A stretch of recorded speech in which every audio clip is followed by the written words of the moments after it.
पहचानो कहाँ से आया मैं हूँ कौन। अरे दीवानो मुझे पहचानो कहाँ से आया मैं हूँ कौन। मैं हूँ कौन, मैं हूँ कौन, मैं हूँ मैं हूँ मैं हूँ कौन। डॉन डॉन डॉन डॉन डॉन।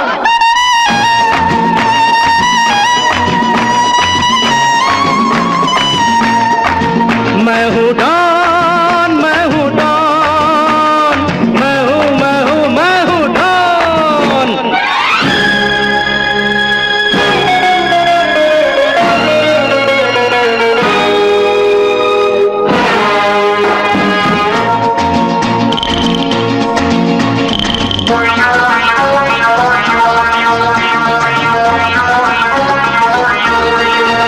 अरे तुमने जो देखा है, सोचा है, समझा है, जाना है, वो मैं नहीं, वो मैं नहीं। लोगों की नजरों ने मुझको यहाँ जो भी माना है, वो मैं नहीं, वो मैं नहीं। आवारा बादल को, सौदाई पागल को दुनिया में समझा है कौन। अरे दीवानो मुझे पहचानो, जरा पहचानो मैं हूँ डॉन।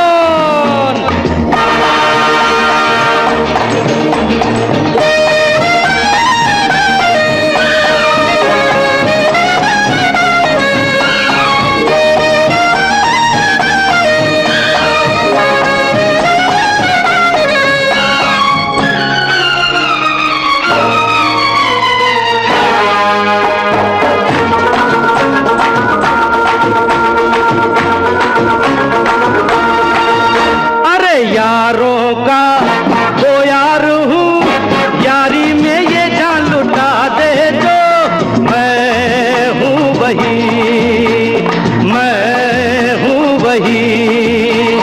दुश्मन का दुश्मन हूँ वो, दुश्मन के छक्के छुड़ा दे जो। मैं हूँ वही, मैं हूँ वही। तुम जानो ना जानो मैंने तो जाना है, महफिल में कैसा है कौन। अरे दीवानो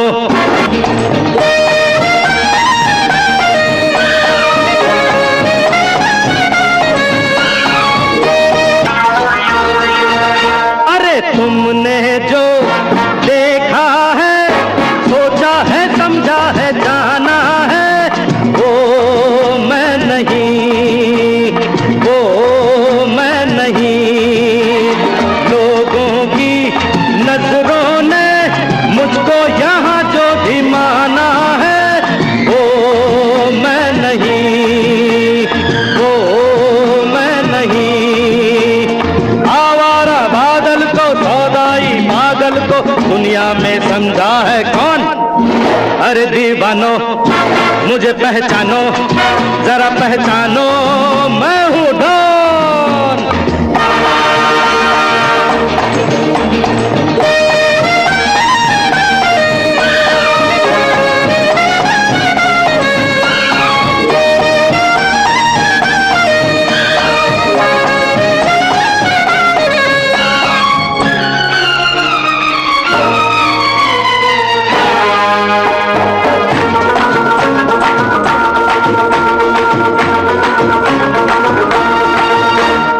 यारों का वो यार हूँ, यारी में ये जान लुटा दे जो।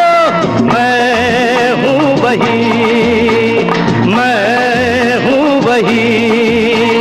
दुश्मन का दुश्मन हूँ वो, दुश्मन के छक्के छुड़ा दे जो।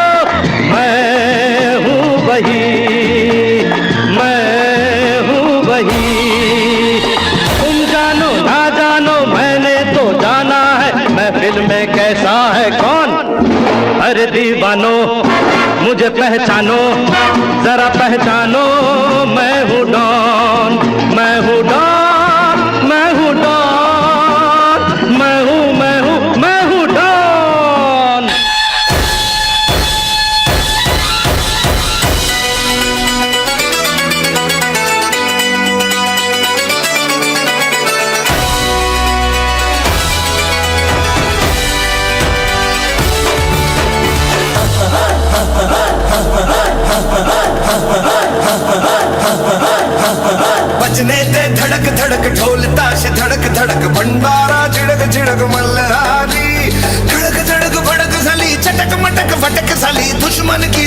देखो जो फाट लावली।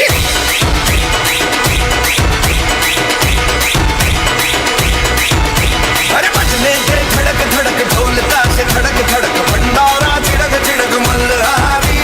धड़क धड़क भड़क झाली चटक मटक भटक झाली दुश्मन की देखो जो फाट लावली।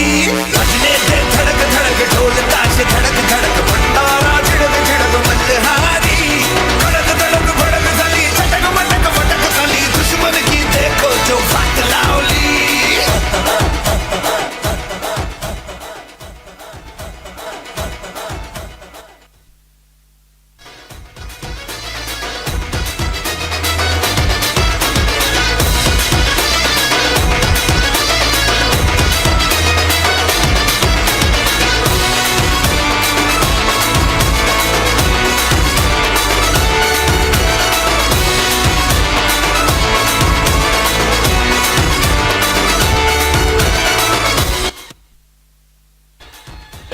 नमस्कार। आज शंखनाद में आप सभी का तहे दिल से EWL सिस्टम की ओर से, कंपनी की ओर से, हमारी ओर से, डायमंड्स की ओर से, रेड क्लब की ओर से आपके यहाँ पधारने का बहुत बहुत धन्यवाद।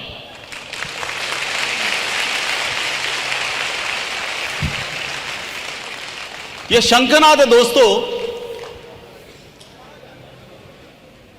कुछ उम्मीद करने का। ये शंखनाद है दोस्तों, जिंदगी में कुछ पाने का, कुछ चाहने का।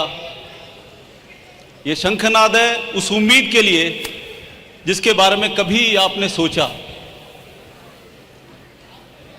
आपके यहां होने का सबसे बड़ा सबूत ये है कि कहीं ना कहीं कोई बात आपके दिलों में ऐसी है जो अभी तक पूरी नहीं हुई, जिसकी तमन्ना आप अपने दिल में पाले हुए हैं।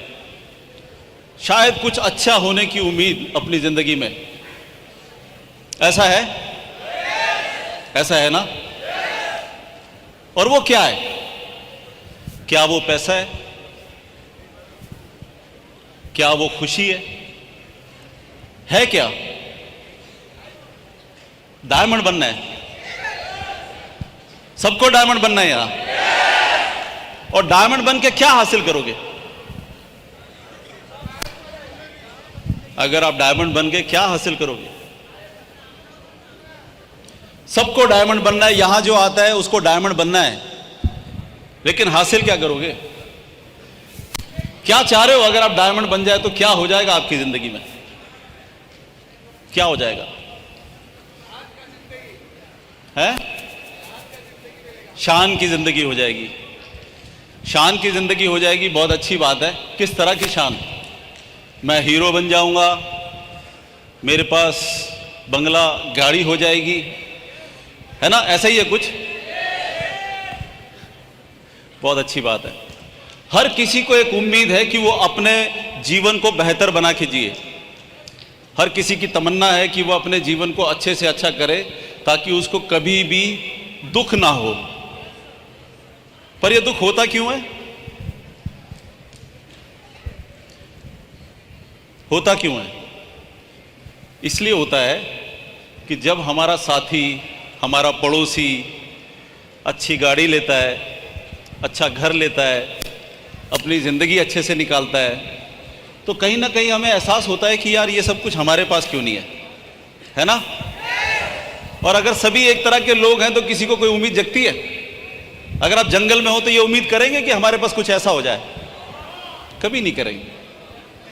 लेकिन हम समाज में रहते हैं, जंगल में नहीं रहते। हम दूसरों को देखते हैं। जब हम किसी के घर के आगे से निकलते हैं, उसका घर बहुत सुंदर लगता है, उसके घर को देखते हैं हम लोग। जब किसी के पास अच्छी गाड़ी होती है तो हमारे मन में भी तमन्नाएं होती है कि हम एक अच्छी सी गाड़ी ले लें। ऐसा होता है? शादी होती है, बीवी को बहुत उम्मीद होती है कि मेरा हस्बैंड जो है वो मुझे बहुत अच्छी जिंदगी देगा। ऐसा होता है? हस्बैंड को भी ऐसा ही लगता है कि मेरी वाइफ बहुत ख्याल रखेगी दिन रात मेरा। रखते हैं क्या सब एक दूसरे का ख्याल? इतना वाकई में रखना चाहिए, जरूर रखना चाहिए, क्योंकि सबकी जिंदगी हमारे से लगी है। अब उम्मीद है कि आप कुछ करें, बेहतर करें अपनी लाइफ में, लेकिन क्या है वो, क्या करें जिससे जिंदगी बेहतर हो जाए? क्योंकि हमारा जो एजुकेशन सिस्टम है वो हमें बताता है कि आप चाहो ना चाहो आपको स्कूल जाना पड़ेगा। ऐसा ही होता है? तो फिर आप स्कूल भी जाते हो ना? और जो स्कूल नहीं जाता उसको क्या बोलते हैं? ये नालायक है, ये आवारा है, और क्या बोलते हैं? अनपढ़ भी बोलते हैं, है ना? तो हमें स्कूल जाना पड़ता है। स्कूल जाने के बाद क्या करना पड़ता है? हमें 12वीं तक रगड़ते रहना पड़ता है, चाहे हमारी इच्छा है या नहीं है। क्यों? क्योंकि माँ बाप को एक उम्मीद है। मेरी आवाज आपको कान में ज्यादा तो नहीं लग रही? क्लियर है? मतलब कहीं मुझे कम ज्यादा कराने की जरूरत तो नहीं है ना? पीछे वालों को भी आ रही है मेरी आवाज? Okay, thank you.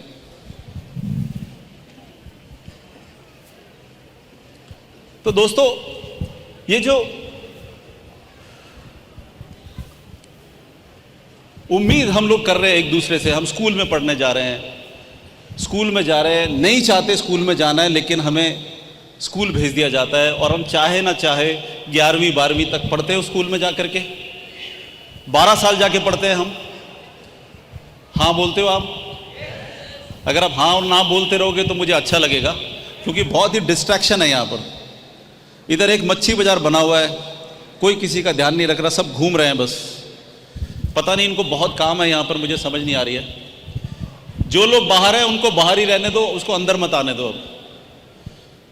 और जो अंदर हैं वो 1 घंटे के लिए बाहर नहीं जाएंगे तो चलेगा? चलेगा? तो हमारे लीडर्स कुछ कर सकते हैं ऐसा, रेड क्लब वाले, कि दरवाजों को बंद कर दिया जाए, कोई ना अंदर आएगा ना बाहर जाएगा। एंड डोंट मेक इट मछली मार्केट। मैं कंटिन्यू करूं? आप ना मुझे फोकस करना, ठीक है? इधर उधर कहीं भी हो कुछ ध्यान मत देना, ठीक है? मैं इतना स्मार्ट तो हूं कि आपकी नजर नहीं हिलेगी यहां से। सही है?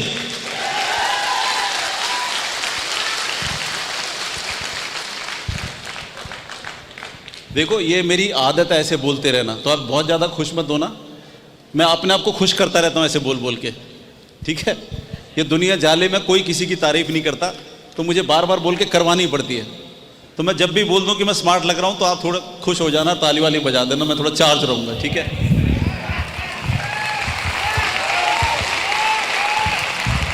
अब हम दोस्तों 12वीं तक चुपचाप पढ़ते जाते हैं, कुछ नहीं बोलते, किसी से कोई शिकायत नहीं करते, क्योंकि हमें लगता है ये सिस्टम का एक नियम है कि हमें स्कूल जाना है और हमें पढ़ना है। हम स्कूल चले जाते हैं, लेकिन जैसे ही हम 12वीं में पहुंचते हैं हमारे को फिर चिंता होने लग जाती है कि अब हमने क्या करना है। अब हमने कॉलेज में जाना है, ग्रेजुएशन करनी है, बीकॉम लेनी है, बीए करना है, साइंस करनी है, या इंजीनियरिंग करनी है, या किसी प्रोफेशनल कोर्स में जाना है, डॉक्टर बनना है, वगैरह वगैरह वगैरह। ऐसी चिंताएं हो जाती हैं। क्या वाकई में जब हम उस समय जो फैसला करते हैं कि मैं डॉक्टर बनना चाहता हूं या इंजीनियर, वो हमारी जिंदगी का सही फैसला होता है? सही फैसला होता है वो? क्योंकि हमें पता ही नहीं होता कि ये जब करेंगे तो इसका क्या होने वाला आगे। पता होता है? मैं बहुत सारे लोगों को जानता हूं जो इंजीनियर हैं और बैंक में नौकरी करते हैं। बहुत सारे एमबीए को जानता हूं जिनको मार्केटिंग करनी चाहिए, ठीक है, वो किसी क्लर्क की जॉब कर रहे होते हैं। क्यों? क्योंकि आगे बहुत बड़ा अंधेरा है, हमें कुछ नहीं मालूम कि हमें करना क्या है। मैं अपने घर की बात करूं तो जब मेरी बेटी 12वीं तक पहुंची और उसने सोचा कि मैं क्या करूं पापा, मुझे समझ नहीं आ रहा है, मैंने कहा कुछ भी कर ले। उसने कहा क्या मतलब? मैंने कहा जो तेरे को समझ में आता है वो कर ले। कह रही इससे फ्यूचर में क्या होगा? मैंने कहा फ्यूचर में तू कुछ भी पढ़ेगी वो तेरे काम नहीं आएगा। अब मैं ऐसा क्यों कहता हूं अपने ही घर में? क्योंकि मुझे पता है आप कुछ भी करो, वो करने के बाद जहां पर आपको नौकरी चाहिए वो नहीं मिलेगी। आपको थक हार करके सिर्फ वहीं पर कॉम्प्रोमाइज करने पड़ेंगे जहां पर नौकरी अवेलेबल होगी, और वो चाहे आपकी वर्थ की हो या ना हो, आपको करनी ही पड़ेगी। क्यों? क्योंकि पेट लगा है, काम करना है, शादी करनी है, बच्चे पैदा करने हैं, बड़ी मेहनत करनी पड़ती है इसमें भी। क्यों? समाज है। आपको नहीं पता आपने 12वीं पास क्यों की, आपको नहीं पता आप ग्रेजुएशन क्यों कर रहे हैं, आपको नहीं पता क्यों? क्योंकि समाज आपको बता रहा है कि आपको अगर जीविका के लिए नौकरी करनी है या पैसे कमाने हैं तो ये पढ़ना जरूरी है। लेकिन समाज ने जो बताया, जब हम हकीकत में पहुंचते हैं तो वहां जाके पता लगता है कि जो भी हमने एजुकेशन ली वो आज हमारे काम नहीं आ रही। अब इसकी क्या वजह है? अब ऐसा क्यों कहते हैं लोग? क्या हम जो 12वीं पास और ग्रेजुएट और जो इंजीनियर और डॉक्टर बन जाते हैं, आपको क्या लगता है ये लोग कौन है? क्या ये ज्ञानी लोग होते हैं? ज्ञानी लोग होते हैं ये लोग? क्या बोलते हो आप, क्या समझते हो इनको? ये डॉक्टर साहब है। डॉक्टर साहब नमस्कार। अगर डॉक्टर साहब को मैं बोलूं कि ये डॉक्टर साहब है तो क्या मालूम होगा उनको? यही मालूम होगा कि पेट कैसे फाड़ते हैं, चीरते हैं, शरीर में कौन सी बीमारी होती है, क्या होती है। लेकिन इसके अलावा भी दुनिया है, और इसके अलावा जो दुनिया है, क्या उनको उनके बारे में मालूम होता है? इंजीनियर होगा, उसको टेक्निकल इंजीनियर होगा, मैकेनिकल इंजीनियर होगा, उसको मालूम होगा कि मशीनें कैसे काम करती हैं। ना उसको डॉक्टर का मालूम है, ना उसको प्रोफेसर का मालूम है, ना उसको जज का मालूम है, ना वकील का मालूम है, उसको कोई मालूम नहीं है। तो क्या बोले हम, वो ज्ञानी आदमी है? तो हमने क्यों इस क्राइटेरिया को इतना बड़ा बना दिया हुआ है कि हम लोग भागते रहते हैं अनचाही चीज के ऊपर जो वो कभी काम नहीं आती। अगर इस तरीके से सोचा जाए तो आगे तो बहुत बड़ा अंधेरा है। आपने कभी सोचा इस तरह? आप अगर सोचना भी चाहोगे तो समाज आपको सोचने नहीं देगा।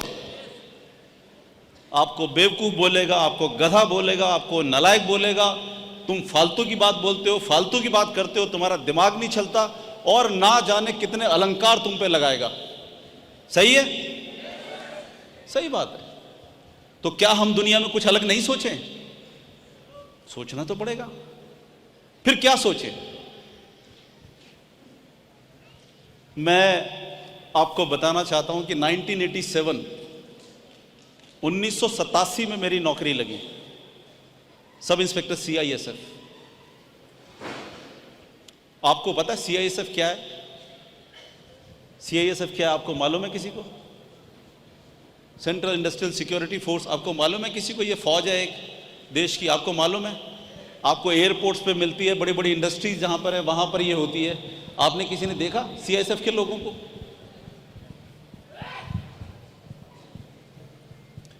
आपने किसी ने देखा? कहां पर देखा? कहीं देखा होगा। दिल्ली में बहुत बड़ा ऑफिस है, एयरपोर्ट पे CISF वाले ही होते हैं सिक्योरिटी में। मुझे पता आपको यस करने की आदत है, पता होता कुछ है नहीं आपको, ठीक है? मैं आपको बताता रहूंगा, टेंशन मत लेना, इसलिए मैं आया हूं यार। लेकिन आप यस बोल देना बस, ठीक है?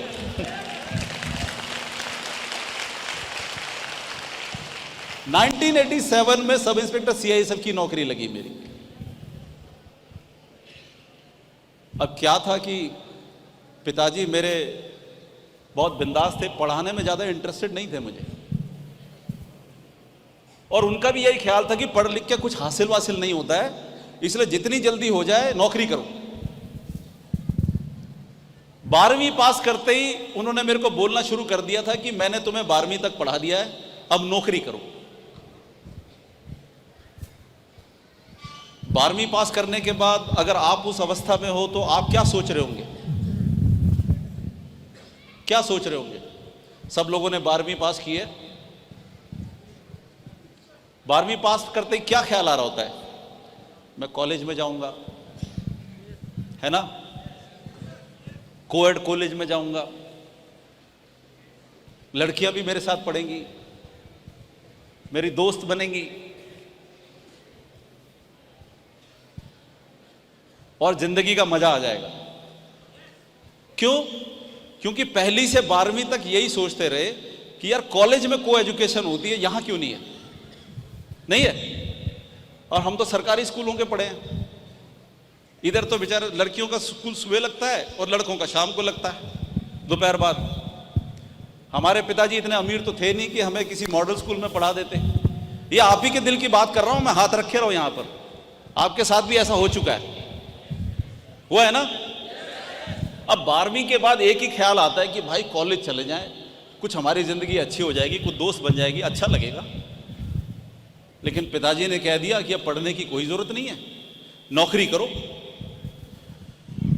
तो बड़ा गुस्सा आया अपने पिताजी पे कि ऐसे कैसे आप कह सकते हो कि नौकरी करो, अभी तो मैं कॉलेज जाना है, ग्रेजुएशन करनी है। तो उन्होंने साफ कह दिया कि कोई फ़ायदा नहीं है और मैं तुम्हें अब और पढ़ाने वाला नहीं हूँ, तो आप एक काम करो, अगर आप नौकरी करने के लिए तैयार नहीं हो तो बोरिया बिस्तर एक घर में से ले जाओ और घर से बाहर निकल जाओ, अब मैं तुम्हें खिला पिला भी नहीं सकता। मुझे नहीं पता, आज के माँ बाप तो ऐसे नहीं कहते हैं। जो मेरी उम्र के हैं या मेरी उम्र के आसपास के हैं, अपने दिलों में दिमागों में झांक के देखो, क्या कभी आपके पिताजी ने आपसे ऐसा कहा?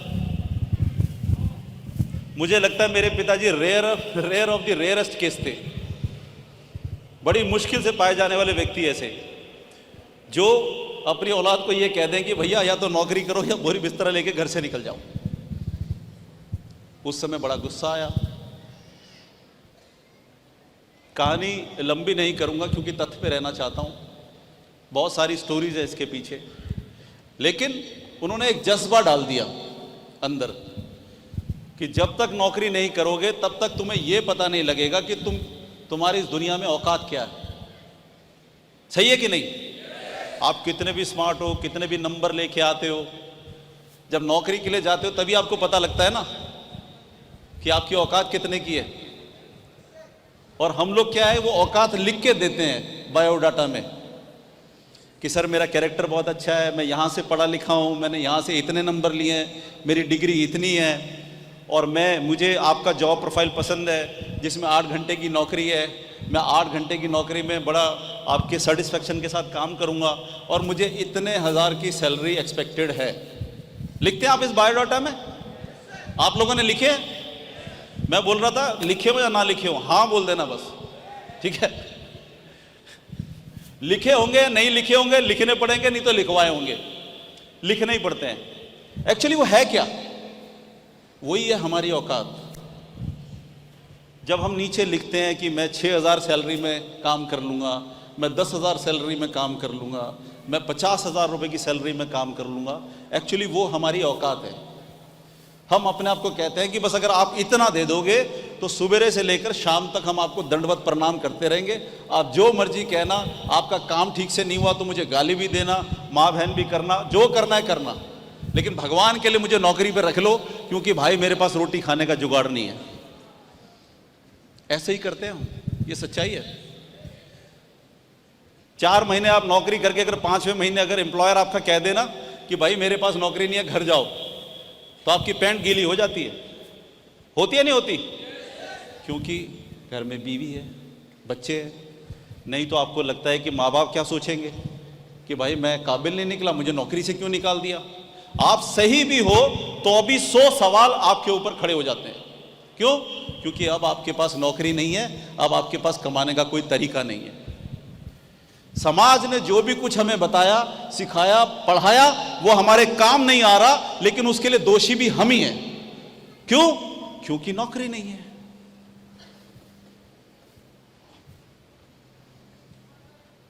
बड़ा गुस्सा आया मुझे अपने पिताजी पे, लेकिन कोई बात नहीं। अब या तो बोरी बिस्तरा उठा के घर से बाहर निकलना था या फिर नौकरी करनी थी। तो मैंने कहा मुझे तो नौकरी मिलेगी नहीं, आप मेरी नौकरी लगा दो। तो उन्होंने बोला ठीक है, मैं किसी एक लॉयर को जानता हूँ, टाइपिंग का काम है वहाँ पर, और वो तो तू कर ही लेगा, तो तेरी नौकरी वहाँ पर पक्की। ये बात है दोस्तों 1986 की, 1986 की बात, 1986। मैंने टाइपिंग की जॉब शुरू करी और पूरा 1 महीना काम करने के बाद उन्होंने मुझे 300 रुपये सैलरी दी। कितनी? 300 रुपये। वो 300 रुपये मिलते ही मुझे गुस्सा आ गया। पहली कमाई थी, सर माथे पे लगा करके बड़ा खुश होना चाहिए था। क्योंकि मेरे पिताजी के दोस्त के पास मैं नौकरी कर रहा था और सैलरी की बार्गेनिंग तो उनसे कर नहीं सकता था, इसलिए जो भी उन्होंने बोला सैलरी मिल जाएगी तो चिंता मत कर, तू काम कर। मैंने 1 महीने मन लगा के काम किया और 300 रुपये सैलरी मिली। और जब मुझे पता लगा कि मुझे 300 रुपये में हायर किया गया, मुझे गुस्सा आ गया। मैं गुस्सा आ गया और मैंने आते ही उस सैलरी को अपने पिताजी के सामने रख के खुशी जाहिर नहीं की। मैंने सिर्फ अपने पिताजी से यही पूछा कि ये 300 रुपये उसने सैलरी दी है, तो उन्होंने बोला कि हाँ ठीक है, तेरे लिए इतनी काफ़ी है। मैंने कहा 300 रुपये मेरे लिए है, मैं 300 रुपये में काम करूँगा किसी के लिए? तो उन्होंने बोला कि और तेरी औकात क्या है, तू चपड़ासी लगने लायक भी नहीं है कहीं। क्यों? क्योंकि चपड़ासी की नौकरी भी नहीं मिलती आज। सच है? सच है नहीं है? मुझे बहुत गुस्सा आया। मैंने बोला मेरी औकात ये नहीं है, मैं इतने में काम नहीं करूंगा, मुझे इससे ज्यादा सैलरी चाहिए। कह रहे वो तो देंगे नहीं, कह रहे वो तो देंगे नहीं। मैंने कहा नहीं, मुझे इतनी चाहिए, अगर इतनी नहीं मिली तो मैं नहीं करूंगा। कितनी सैलरी चाहिए? मैंने कहा 1200 रुपये चाहिए। बस मैंने वहां जाकर के अगले दिन बोला कि मुझे 1200 रुपये चाहिए कम से कम नौकरी में। उन्होंने मेरे को हाथ जोड़ के कह दिया कि भाई कल से मत आना। मैंने भी अपने पिताजी से आके कह दिया जी कि उन्होंने कह दिया कल से मत आना। और आपको तो पता ही है फिर हमारे पेरेंट्स का कैसे रिएक्शन रहा होगा, झेलना पड़ता है। आप भी गुस्सा करते होंगे अपने बच्चों को, नहीं है? फायदा होता है गुस्सा करने से? कोई फायदा नहीं होता है। मुझ पे भी नहीं हुआ। अगर आप मुझे सुनते रह रहे हो तो बीच में ओके ओके बोल देना, ठीक है? यस यस, क्योंकि नींद आ जाती है यहां पर। मैंने सुना है उड़ीसा के लोगों को 1 से 5 के बीच में नींद आ जाती है। आपको भी आती है?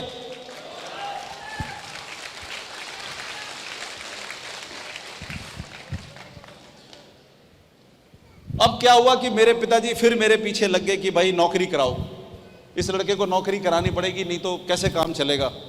बोरिया बिस्तर तो उन्होंने बांध के रखा हुआ था कि हमेशा बोलते थे कि ज़्यादा बकवास करनी है तो उठा के निकल जाओ। और मैं मन ही मन सोचता था ये भक्रुअल बाप कैसे दे दिया तुमने मुझे। लेकिन क्या करे, जब आदमी कुछ नहीं कोसता है तो अपने फादर को ही कोसता है। नहीं, उन्होंने एक जगह ताज होटल में मेरी बात करी, मेरा भाई वहां पर नौकरी करता था बड़ा। उन्होंने 4 शब्द मेरे से अंग्रेजी में बोले, मैंने कहा ऊँ करता रहा मैं, मुझे समझ नहीं आया कि ये क्या पूछ रहे हैं अंग्रेजी में इतना। तो उन्होंने कहा नौकरी में तो हम लगा देते, लेकिन इसको अंग्रेजी नहीं आती, इसलिए अगर मैं बीच बीच में अंग्रेजी मार दूं कभी तो आप समझ लेना कि मैं आप पे इंप्रेशन डालने के लिए बोल रहा हूं, ठीक है?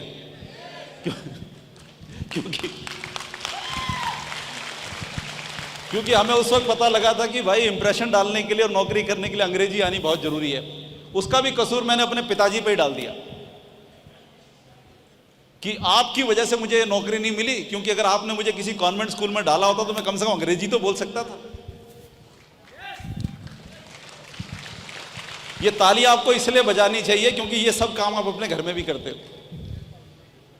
हमेशा अपनी जिंदगी खराब के लिए, मैं तो बस बच्चों के लिए जी रही हूं। हमेशा अपने कसूरों के लिए दूसरों को हम लोग जिम्मेदार बनाते हैं। मेरे पिताजी ने मुझसे कहा कि ठीक है इसकी नौकरी लगानी पड़ेगी, वो दोष भी मैंने उनको दे दिया। मैंने कहा आप मेरे बारे में चिंता ना करो, मैं कुछ कर लूंगा। आप देखते हो अखबारों में ऐड आती हैं, अखबारों में ऐड आती है। तो मेरे पिताजी क्या किया करते थे कि अखबार में ऐड देखते थे कि कहां कहां पर नौकरियां निकली हुई हैं, और उस अखबार को लेकर के वहां पर अप्लाई करते थे। मेरी तरफ से चिट्ठी बना करके लिफाफा बंद करके मेरे हाथ में दिया करते थे, और ऑफिस जाते वक्त मेरे से कहते थे कि अगर तेरे में जरा सी भी शर्म है तो इसको पोस्ट कर दियो। आप इसका मतलब समझ रहे हैं कि मैंने कभी किसी नौकरी के लिए अप्लाई नहीं किया। मेरे पिताजी मेरे लिए सारी अखबार में ढूंढते थे कि कौन कौन सी नौकरी इसके लायक हो सकती है 12वीं पास आदमी के लिए, और वो अप्लाई करते थे और कहते थे कि ठीक है अगर तेरे को जरा सी भी शर्म है तो इसको पोस्ट कर दियो। इन द मीन टाइम जब मैंने 12वीं पास कर ली तो मेरे पिताजी ने मुझे पढ़ाने से मना कर दिया था। तो मैंने कहा कि पिताजी पढ़ना तो मुझे जरूर है, लेकिन पैसे फादर ने दिए नहीं। तो मैंने क्या किया कि छोटा छोटा जो खर्चा मिलता था मुझे उसके पैसे जोड़ने शुरू कर दिए। आपको पता है यूनिवर्सिटीज जो दिल्ली में हैं वो 3 तरह की हैं। एक जो कैंपस यूनिवर्सिटीज़ है, दिल्ली यूनिवर्सिटी जैसे है, दूसरी कॉरेस्पॉन्डेंस से भी आप ग्रेजुएशन कर सकते हो, और तीसरा एक है एक्सटर्नल। कैंपस वाली यूनिवर्सिटीज़ जो होती हैं वो आपको क्लासेस देती हैं, जहाँ पर कॉलेज जाते हैं लोग, उससे आप ग्रेजुएशन कर सकते हो। फिर एक कॉरेस्पॉन्डेंस वाली होती है जहाँ पर वो आपको पढ़ने का मटेरियल भेजते हैं, किताबें भेजते हैं, जिसको पढ़ करके आप पेपर दे सकते हो। और उसके बाद एक होता है एक्सटर्नल, से आप ग्रेजुएशन कर सकते हो। एक्सटर्नल मीनिंग्स ये है कि आप अपने हिसाब से पढ़ो, आपको सिर्फ पेपर देने जाना है और उस पेपर के लिए फीस होगी। आप समझ रहे हैं? जो लोग भी इस प्रोसेस में गए होंगे उनको पता है। मेरे पास तो कैंपस जाने के लिए पैसे नहीं थे, उतने नंबर भी नहीं आते थे कि कोई यूनिवर्सिटी मुझे एडमिशन दे दे।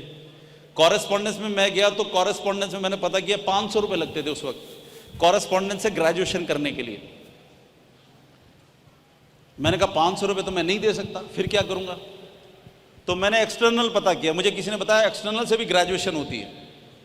मैंने कहा ठीक है, मैं वहाँ गया, वो कहते हैं आपको कुछ नहीं करना, बस आप अपने रजिस्ट्रेशन करा लो, और साल में जब आपके 4 पेपर होंगे, क्योंकि मैं बीकॉम पास ग्रेजुएट हूँ, मैं आपको बताना चाहता हूँ, बीकॉम ही मतलब मैंने कॉमर्स सब्जेक्ट ही लिया था 11th और 12th में। तो उन्होंने बोला कि आप ऐसा कर सकते हो, आपको सिर्फ पेपर के पैसे देने हैं, जिस दिन आपका एग्जाम होगा उसके पैसे देने होंगे आपको। मैंने कहा वो कितने? कह रहे 5 रुपये का एक पेपर है, पेपर देने की फीस है 5 रुपये, आपके 4 एग्जाम होंगे तो 20 रुपये आपको देने पड़ेंगे। मैं बहुत खुश हो गया, मैंने कहा मैं 20 रुपये का तो इंतजाम कर सकता हूँ। मैंने वो रजिस्ट्रेशन कर दिया, और दोस्तों वो 20 रुपये की फीस भरता था मैं साल भर की।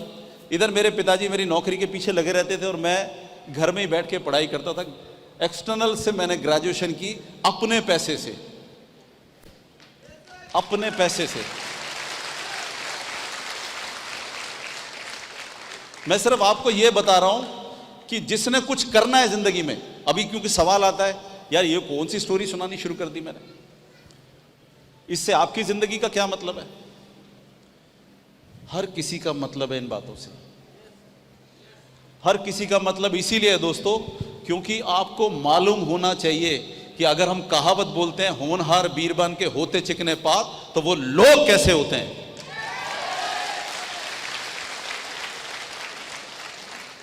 आपको कोई चीज फ्री में मिल नहीं रही, आप हासिल कर रहे हो।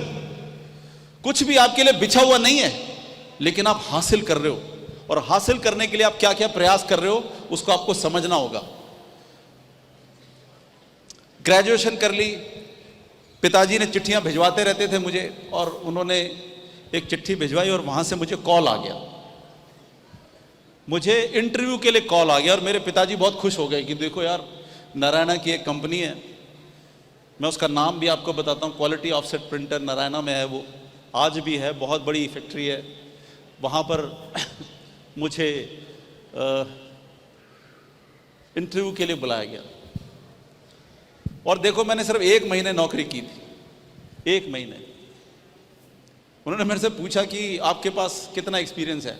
मैंने कहा जी मैं तो यहाँ 2 साल से काम कर रहा हूँ। पता नहीं शायद 2 साल बोला या 1 साल बोला, इतनी याद नहीं है मुझे, लेकिन मैं इधर इतने समय से यहाँ काम कर रहा हूँ। आप क्या क्या कर सकते हो? मैं ग्रेजुएट तो था ही, बीकॉम पास था। मैंने कहा जी मैं आपके सारे अकाउंट्स लिख सकता हूँ, टाइप कर सकता हूँ, जो भी आप बोले मैं कर सकता हूँ। बहुत अच्छी बात है। वो बड़े खुश हो गए मेरे को देख के कि लड़का अच्छा दिख रहा है। मैंने बोला अच्छा सैलरी कितनी लोगे? मैंने कहा जी 1200 रुपये। उसने एकदम जंप कर दिया। अच्छा आपके इसमें तो लिखा नहीं है ऐसा। मैंने कहा उसमें लिखा ही नहीं है कि मैं सैलरी कितनी लूंगा, उसमें सिर्फ बायोडाटा है। तो कह रहे 1200 रुपये? हमारी रिसेप्शनिस्ट है, ठीक है, वो कई साल से हमारे पास काम करती है, वो 500 रुपये लेती है। ये हमारे कैशियर साहब हैं, ठीक है, ये हमारे पास 5 साल से काम कर रहे हैं, इनकी सैलरी अभी 800 रुपये है, और आप अभी आए और 1200 रुपये सैलरी मांग रहे हो। मैंने कहा जी मुझे नहीं मालूम आपके यहाँ पर कौन कितने काम कर रहे हैं, कितने में काम कर रहा है, लेकिन मैं काम करूंगा तो आपको 1200 रुपये देने पड़ेंगे। कारण नहीं बेटा, हम तो इतना अफोर्ड ही नहीं कर सकते। मैंने कहा जी फिर कोई बात नहीं है, मैं आपकी नौकरी नहीं कर सकता। लेकिन उसने देखा ये तो बात बहुत जल्दी खत्म होने वाली है, उसने बात बढ़ा दी। उसने पूछा आपका एक्सपीरियंस है, आप ये सब काम करते हो, आप बुरा नहीं मानो, ये जो आपने बायोडाटा दिया है कि आप यहाँ नौकरी करते थे, हम वहाँ फ़ोन करके आपके बारे में पता करेंगे। अगर आपसे ऐसा बोल दें, आप क्या करते? आपका भेद खुल जाएगा। सही है ना? मैंने कहा बिल्कुल पता करना सर, आप बिल्कुल पता करें उनको फ़ोन करके।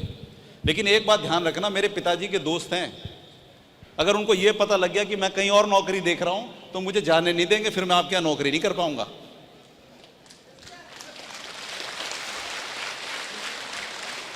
अब चॉइस आपके पास में है कि या तो सीधा मुझे रख लो या फिर वहां फोन करके कंफर्म कर लो, उसके बाद मेरी बाय बाय। क्या करें, अपनी बात तो रखनी पड़ती है। उन्होंने कहा ठीक है बेटा, कोई बात नहीं, हम सोच लेंगे, लेकिन आप सैलरी के बारे में सोचो। मुझे रिलीव कर दिया, मैं घर आ गया। 15 दिन के बाद उनका एक दोबारा लेटर आ गया कि आप नौकरी पे आ जाओ। ताली बजा लो यार, दोबारा आया लेटर।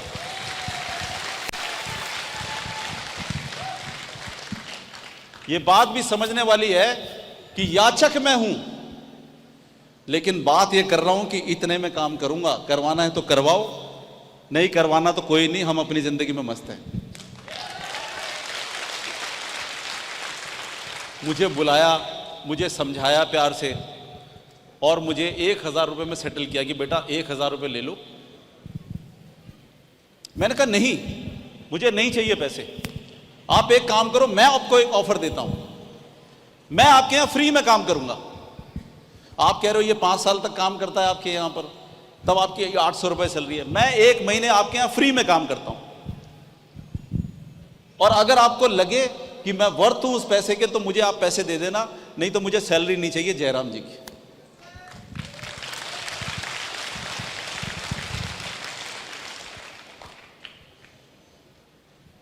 फिर उसका सवाल आ गया, अच्छा तो वहां से नौकरी क्यों छोड़ना चाहते हो? मैंने कहा मैं सर जिंदगी जीना चाहता हूं, मैं पैसे के लिए अपनी जिंदगी को मारना नहीं चाहता हूं। अब मेरी प्रॉब्लम यह है कि वहां पर वकीलों का एक बहुत बड़ा ग्रुप है जो सुप्रीम कोर्ट के केस लड़ता है, और दूसरे के घर वो कोर्ट से आते हैं 5-6 बजे, और उसके बाद टाइपिंग मटेरियल फेंक देते हैं मेरे आगे कि भाई ये टाइप करो, वो टाइप करो, और वहां बच जाते हैं 9 से 10। तो सर मैं अपनी जिंदगी का 9 से 5 का समय आपको दे सकता हूं। अगर आपने 5 मिनट कर 1 मिनट पे भी मुझे बोला कि रुकना है तो मैं रुकूंगा नहीं, और यही वजह है कि मैं वहां से नौकरी छोड़ रहा हूं, क्योंकि मैं ऐसा नहीं हूं कि मैं पहले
तब मैंने अपने पिताजी को कहा था कि आप मुझ में चपरासी की औकात देखते हो और मैं अपने अंदर एक बॉस की औकात देखता हूं।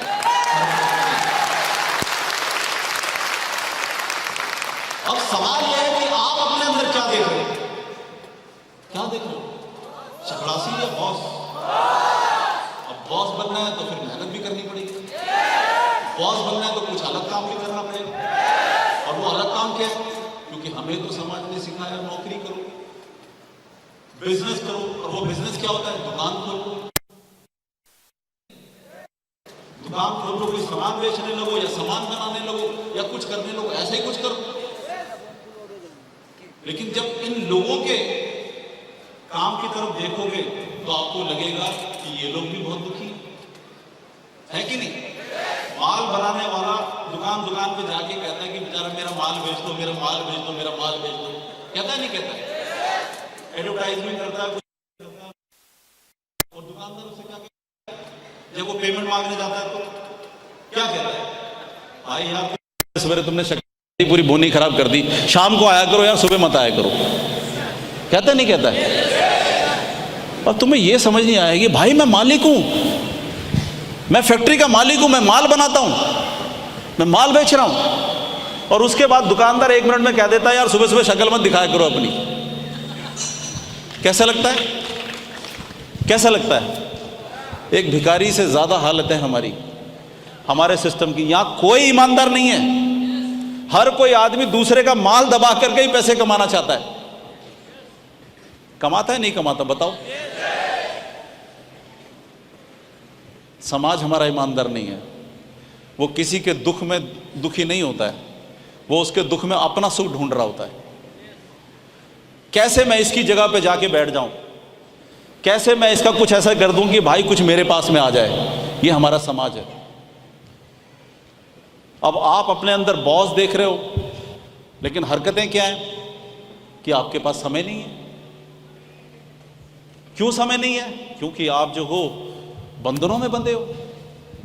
आपको कभी किसी की शादी में जाना होता है, कभी किसी के बर्थडे में जाना होता है, कभी किसी का कोई श्राद्ध हो जाता है, कभी कुछ हो जाता है, समाज में बर्थडे आ जाते हैं, चलते रहते हैं सारे के सारे।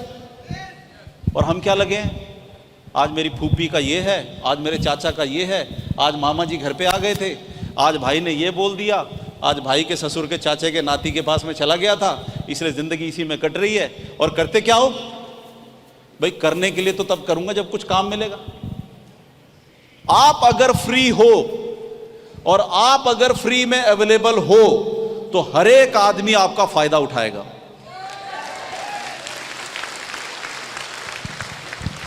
तो सबसे पहले तो दुनिया को बोलो कि I am not available, board लगा दो अपने ऊपर। मैं फ्री में किसी के लिए भी अवेलेबल नहीं हूं। मेरे से एक बाल्टी भी उठवा के वहां जाके बोलोगे वहां रख दे तो भाई पैसे मांगूंगा मैं उसके। I am not available in free, क्योंकि इमोशनल दिखा के तू मेरा भैया है, तू मेरा बेटा है, फलाना है, ये दुनिया बहुत बेवकूफ बनाती है हमारा। डोंट बी इमोशनल फूल, क्योंकि सबका मकसद है। अगर घर में जाकर के पैसे कमा के नहीं दोगे ना, आपकी माँ भी आपको प्यार नहीं करेगी, आपका बापू तो लात ही मार देगा आपको। अगर आपके भाई की नौकरी लग गई और आपकी नहीं लगी तो वो कहेगा आप निकम्मे हो। दुनिया बोलेगी यार तेरा भाई ऐसे ही घूमता, हाँ ऐसे ही निकम्मा है वो। ये नहीं बोलेगा बेचारा बड़ी कोशिश कर रहा है। और अगर उसकी शादी हो गई हो तो समझ लो तुम्हारी तो बस, तुम्हारी बीवी को भी उसको रोटी बना के खिलाना मुश्किल आ जाएगा। ऐसे तो हम सेल्फिश लोग हैं।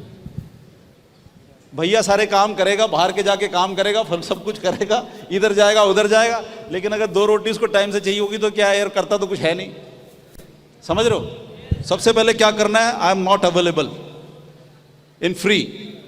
अपने दिमागों में घुसेड़ लो कि मैं अगर कुछ काम करूंगा तो मुझे कुछ चाहिए। लेकिन चाहिए क्यों? मैं सेल्फिश हूं?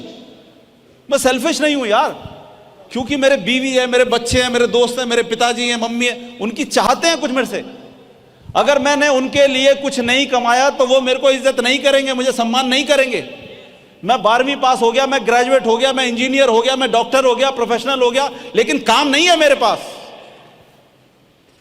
और अगर काम नहीं है तो क्या करूं?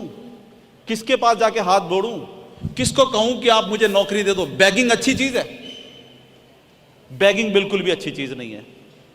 भीख मांगना, नौकरी में करना और नौकरी को भी भीख की तरह करना। आप नौकरी में भी वो काम करते हो जो आपको पसंद नहीं है, लेकिन फिर भी आप करते हो। क्यों? क्योंकि आप मानते हो कि यही आपका काम है।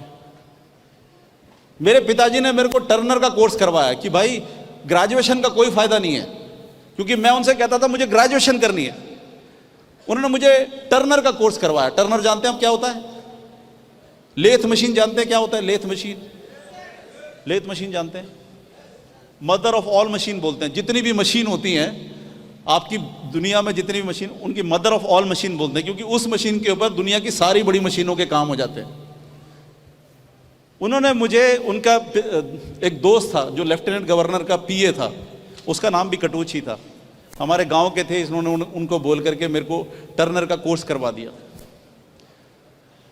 जब तक मैं अपने आईटीआई में जाता रहा, आपने आईटीआई तो सुनी होंगी, जहां पर ये सब कोर्सेज वगैरह होते हैं, आप लोगों ने भी ज्वाइन किया, किसी ने? करते हैं, सब लोग करते हैं कुछ काम करने के लिए, मैंने भी किया।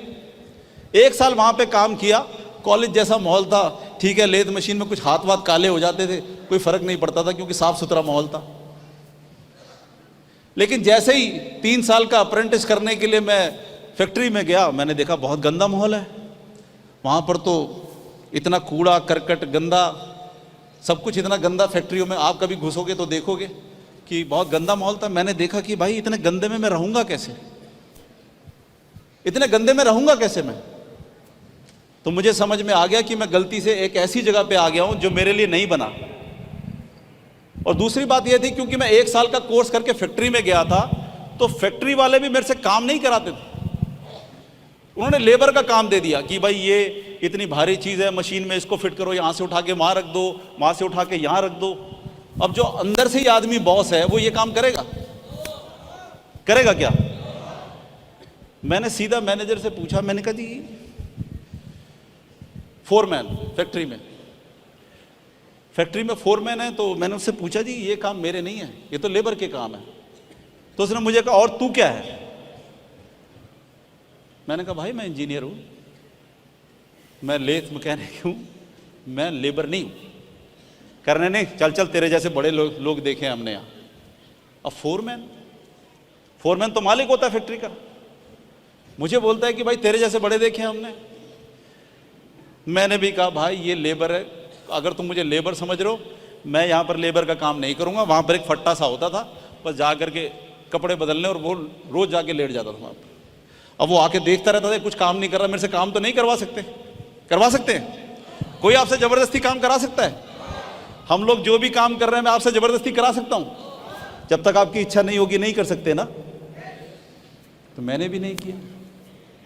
उसने जाके कंप्लेन कर दी बॉस लोगों से कि ये तो काम ही नहीं करता। बॉस ने मुझे बुलाया कि भाई आप काम क्यों नहीं करते? मैंने कहा आप काम क्यों नहीं देते? कह रहा आपको काम देते तो हैं। मैंने कहा वो तो लेबर का काम है। तो कहते नहीं, जब आपके लिए अच्छा काम होगा तब अच्छा देंगे। मैंने कहा जब अच्छा होगा तब करना शुरू करेंगे।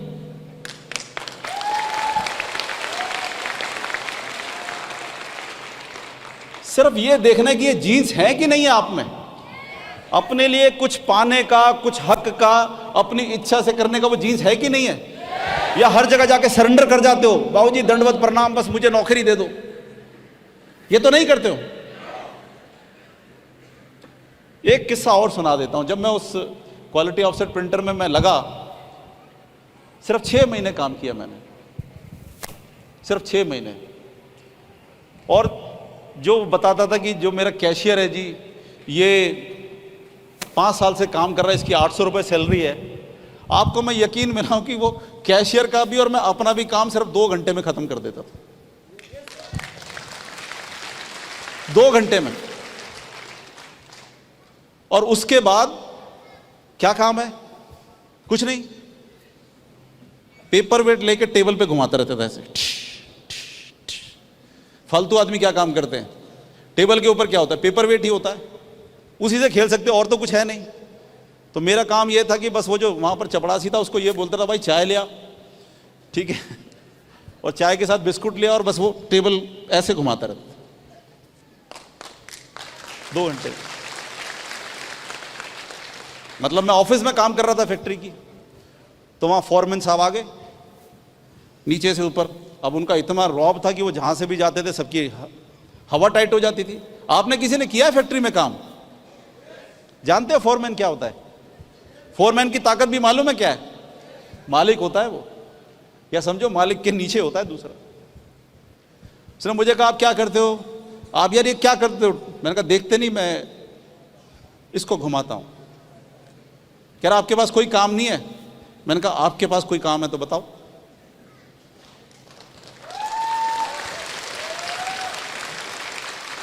उन्होंने मेरे से बोला कि ऐसे नहीं चलेगा। मैंने कहा ये तो ऐसे ही घूमता है, चलेगा कैसे नहीं?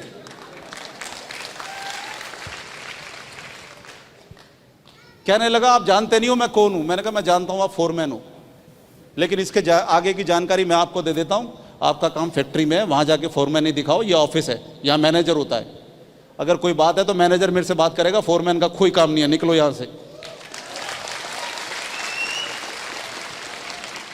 मतलब यू मस्ट नो कि तुम क्या कर रहे हो।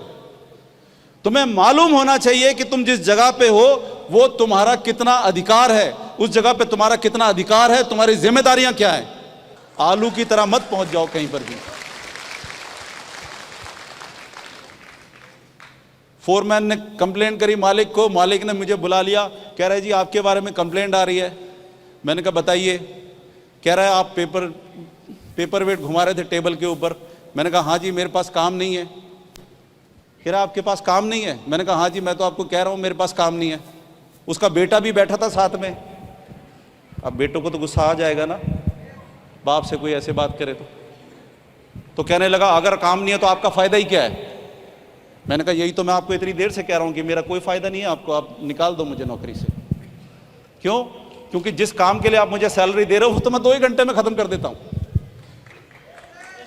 समझ रहे हैं? मैंने कहा 2 घंटे के लिए आप सारा दिन उससे 8 घंटे में काम कराते हो, मुझे समझ नहीं आ रही। जो काम 2 घंटे में खत्म किया जा सकता है उसके लिए सारे दिन बैठने की क्या जरूरत है, मुझे छुट्टी दे दिया करो आप। 6 महीने के बाद मेरी नौकरी लग गई CISF में।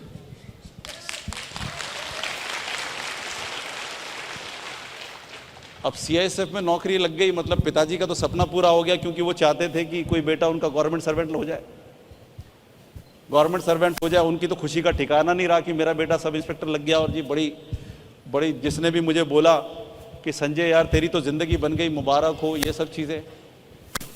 लेकिन दोस्तों ये सब होने के बाद भी मुझे गुस्सा आ रहा था, मुझे बहुत गुस्सा आ रहा था। अब मुझे समझ नहीं आता कि सब इंस्पेक्टर CISF अगर आपकी नौकरी लग जाए तो आप कितनी जंप करने वाले हो। मैं तो बिल्कुल ही नॉर्मली खड़ा था, मुझे बिल्कुल भी खुशी नहीं हो रही थी, क्योंकि मेरे को सबसे बड़ा दुख तो इस बात का था कि अब सब लोग मेरे से छूट जाएंगे, मेरे दोस्त मेरे से छूट जाएंगे, मेरी जगह मेरे से छूट जाएगी, क्योंकि मेरी पोस्टिंग हो गई HEC रांची में।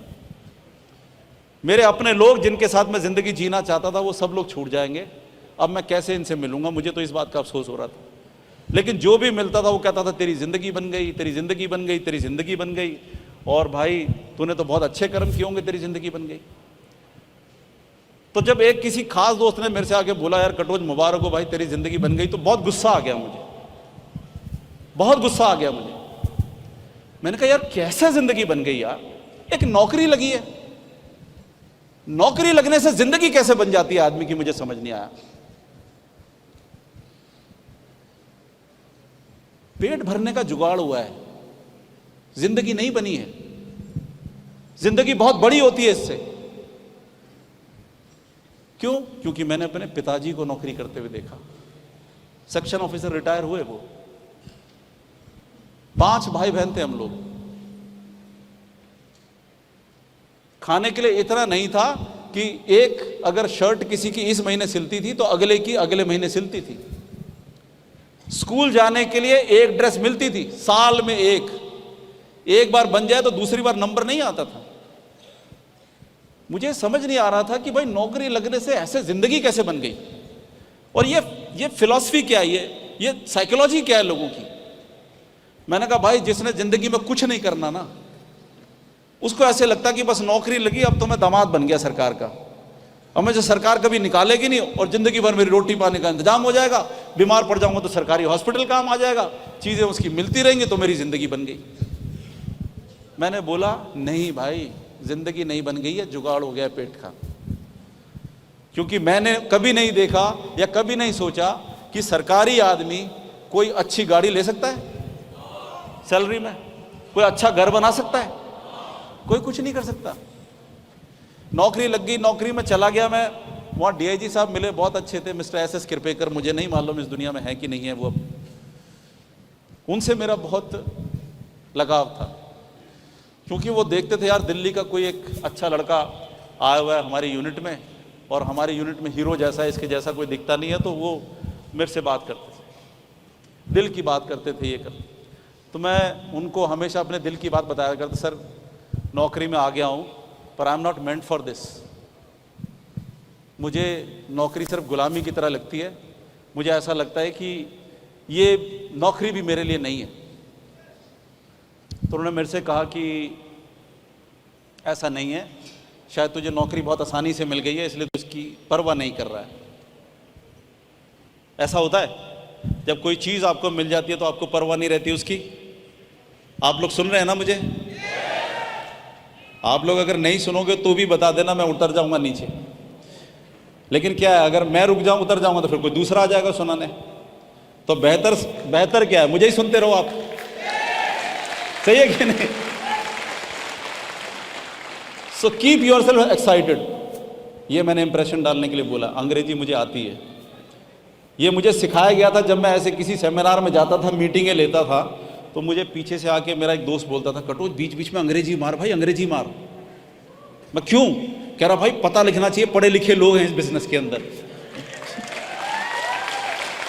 ठीक है, तो मैं फिर बीच बीच में सुर नहीं छोड़ता था, वो आदत आज भी लगी हुई है। तो ज़्यादातर मैं हिंदी में बोलना चाहता हूँ, क्योंकि मुझे लगता है हिंदी बहुत अच्छे से सारे लोग समझते हैं और हिंदी में ही अपनी बात को ज़्यादा अच्छे से समझाया जा सकता है। लेकिन फिर भी थोड़ी बहुत अंग्रेजी निकल जाए तो वो इंप्रेशन वाली बात याद करके थोड़ा सा अवॉइड कर लेना, ठीक है?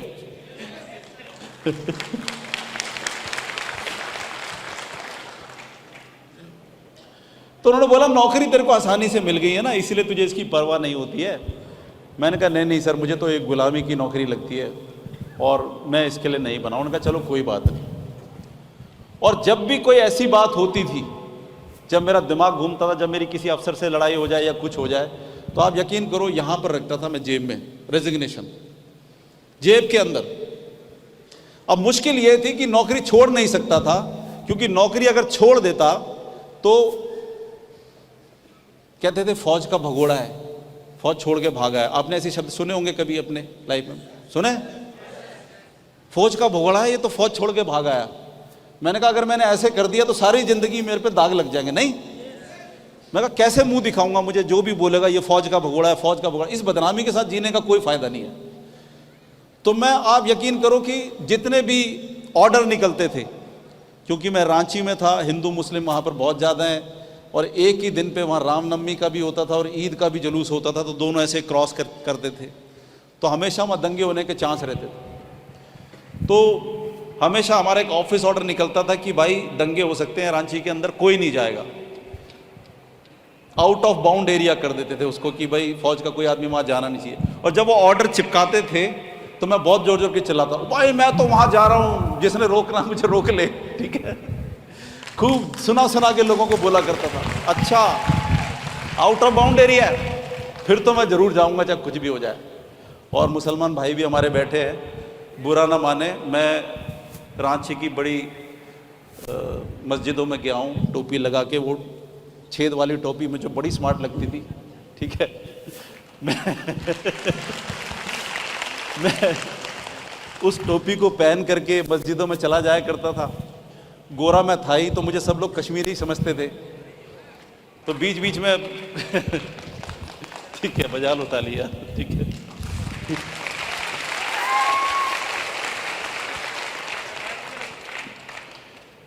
तो 90s के करीब की बात है, आपको पता है कि उस समय धीरे धीरे हालात ख़राब हो रहे थे कश्मीर के अंदर। तो कोई आप जैसा मिल जाता था मित्र, जो देखता था कि कोई नया बंदा आया, पखला बंदा आया, तो कहता अमा जान कैसे हो भाईजान? मैं कहा जी ठीक है, सलाम वालेकुम। मैं भी करता वालेकुम सलाम, क्योंकि थोड़ा बहुत आता है हमारे को भी आपकी भाषा बोलना।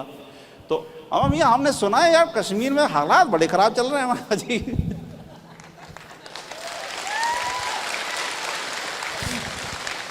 अब एक तरीके से चोर हूँ, मैंने कहा कहीं भेद भेद खुल ना जाए, लेकिन मुझे बड़ा अच्छा लगता था, मुझे बड़ा अच्छा लगता था जाना। सभी धर्मों का मैं बड़ा सम्मान करता हूँ, मैं ज़िंदगी में ऐसा ही हूँ। दिल मेरा ऐसा है कि सभी से बहुत मोहब्बत रहती है मेरे को, ठीक है? तो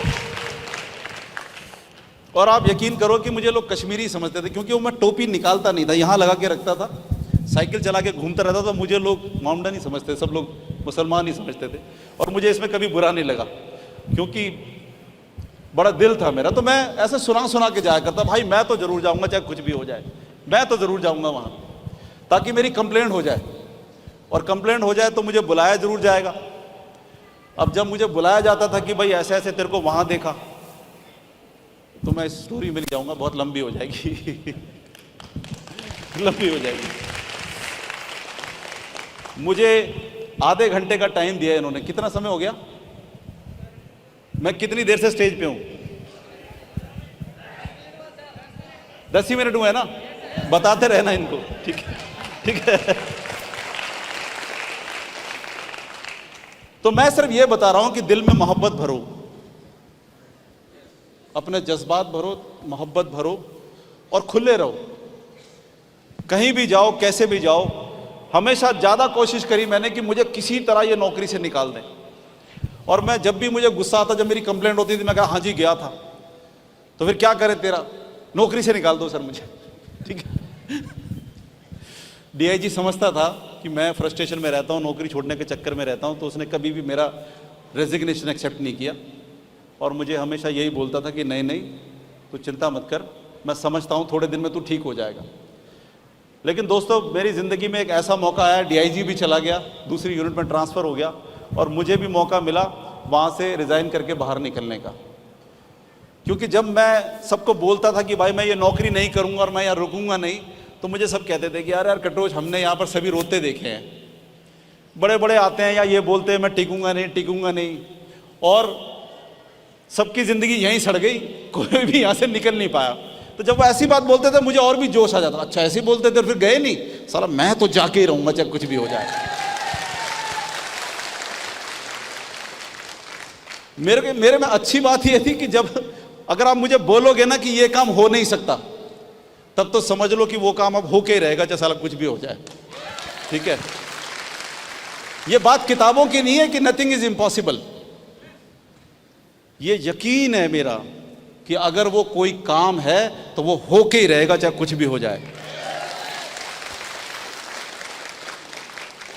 मैंने नौकरी छोड़ी, बाहर आ गया। मुझे लगता था कि बिजनेस करने में ज़्यादा पैसे होते हैं, इसलिए बिजनेस करना शुरू किया, ट्रांसपोर्ट, ट्रैवलिंग, कम्युनिकेशंस का। 3 बिजनेस इकट्ठे कर लिए ताकि जल्दी से पैसे कमा लूं। अब ये सारी बातों के अंदर मैं एक बात आपको नहीं बताई, मुझे लगता है कि शायद बतानी इसलिए ज़रूरी है कि ज़िंदगी का मकसद समझ में आ जाए, क्यों आपको इस बिज़नेस में होना है, क्यों ये बिज़नेस करना है, शायद आपकी समझ में आ जाए। जब मैं डीआईजी के पास बैठता था तो वो कहता था प्रॉब्लम क्या है तेरी? अब मेरी प्रॉब्लम क्या थी? प्रॉब्लम यही थी कि भाई मैं 9 से 5 तक तो काम कर लूँगा, लेकिन उसके बाद मुझे कोई कुछ ना बोले। प्रॉब्लम यह थी कि मैं अपनी ज़िंदगी भी जीना चाहता था और काम भी करना चाहता था, क्योंकि पैसे बगैर कमाए बगैर तो घर नहीं चलेगा, नहीं चलेगा ना। पैसे कमाए बगैर शादी भी नहीं होती, पैसे कमाए बगैर कोई पूछता नहीं है। मुश्किल और भी ज़्यादा हो जाती है जब आपके यार दोस्त सबकी शादी हो जाती है और आप बैचलर होते हो, फिर क्या मुश्किल होती है। अब वो साले आपस में पार्टियां करते हैं, तुम्हें कोई बुलाता नहीं।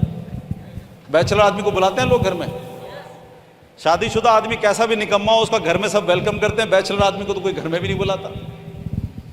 मतलब समाज ने आपका तिरस्कार करने के या आपको दूर रखने के बहुत सारे तरीके सोचे हुए हैं, अगर आपने समय समय पर वो काम नहीं किए जो निर्धारित हैं।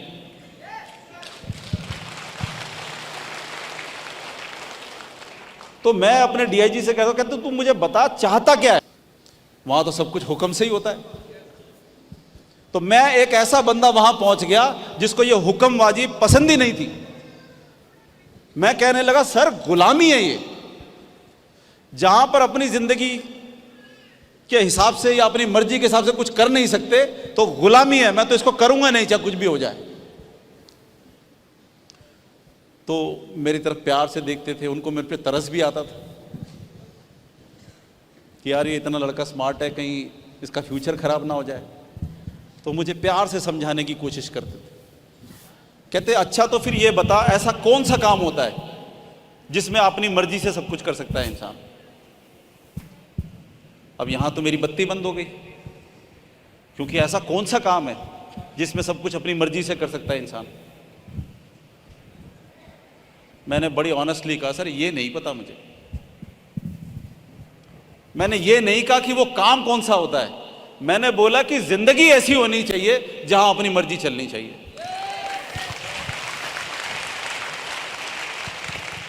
मुस्कुरा दिए।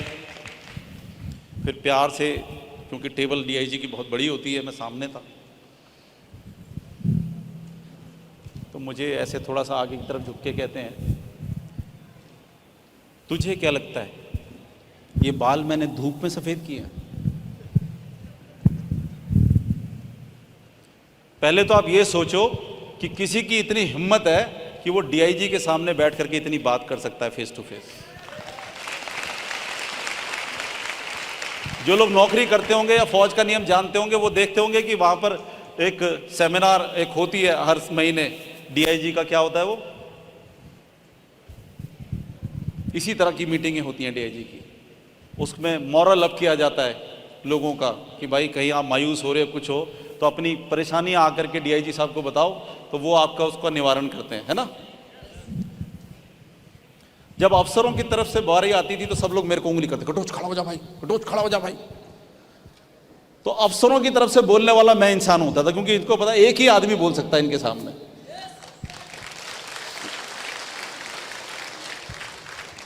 तो मुझे जब मैं जैसे ही खड़ा होता, जब वो अफसरों की बारी आती, क्योंकि वहाँ जवान से भी पूछते थे, कांस्टेबल से भी, लांस नायक, हवलदार, सबसे अलग अलग रैंक्स में पूछते थे। जब हमारी बारी आती थी अफसरों की, तो फिर वो कहते भाई अफसरों की तरफ से कौन है, तो मैं सीधा खड़ा हो जाता। तो मेरे से डीआईजी पूछता था, यार अफसरों में हमेशा यही क्यों तुम्हारी बात बोलता है, और कोई क्यों नहीं है? तो किसी की हिम्मत है डीआईजी के सामने कुछ बोल जाए? सब ऐसे मुंह छुपाते हैं। और मैं सामने खड़ा हूँ डीआईजी साहब के सामने चौड़ा होकर। मैंने कहा सर ये मुझे इसलिए खड़ा करते हैं क्योंकि इन सब में मैं ही अच्छा बोलता हूं।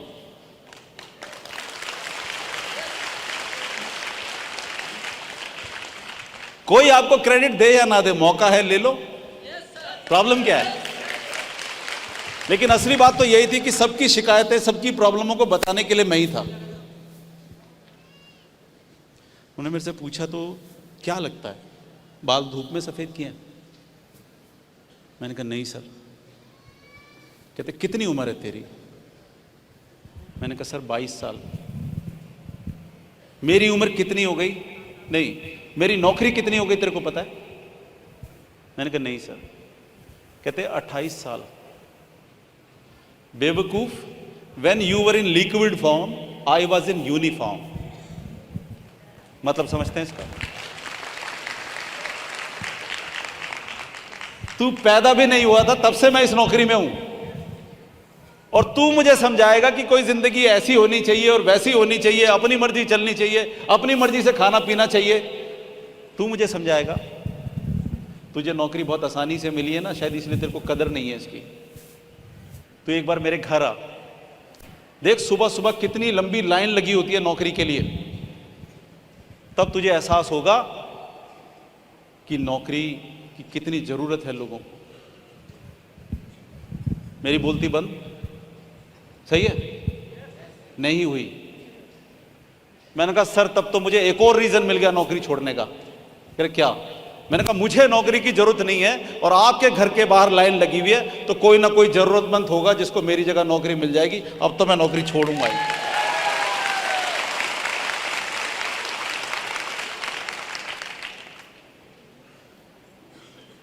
ये बात आपको बतानी इसलिए जरूरी थी कि हम ग्रेजुएशन कर रहे हैं, हम 12वीं तक पढ़ रहे हैं, हम अपने आप को इंजीनियर बना रहे हैं, डॉक्टर बना रहे हैं, कुछ भी बना रहे हैं, लेकिन वो काम करके खुश नहीं है। क्यों? क्योंकि पेट का सवाल है। जो भी आदमी हमारे पास में आता है उसको काटने की कोशिश करते हैं। डॉक्टर आएगा आपके पास, चाहे ऑपरेशन करना है नहीं करना, बोलेगा ऑपरेशन करा लो। क्यों? क्योंकि जो आपका पेट चीट फाड़ करेगा उससे कुछ कमीशन बंधा हुआ है।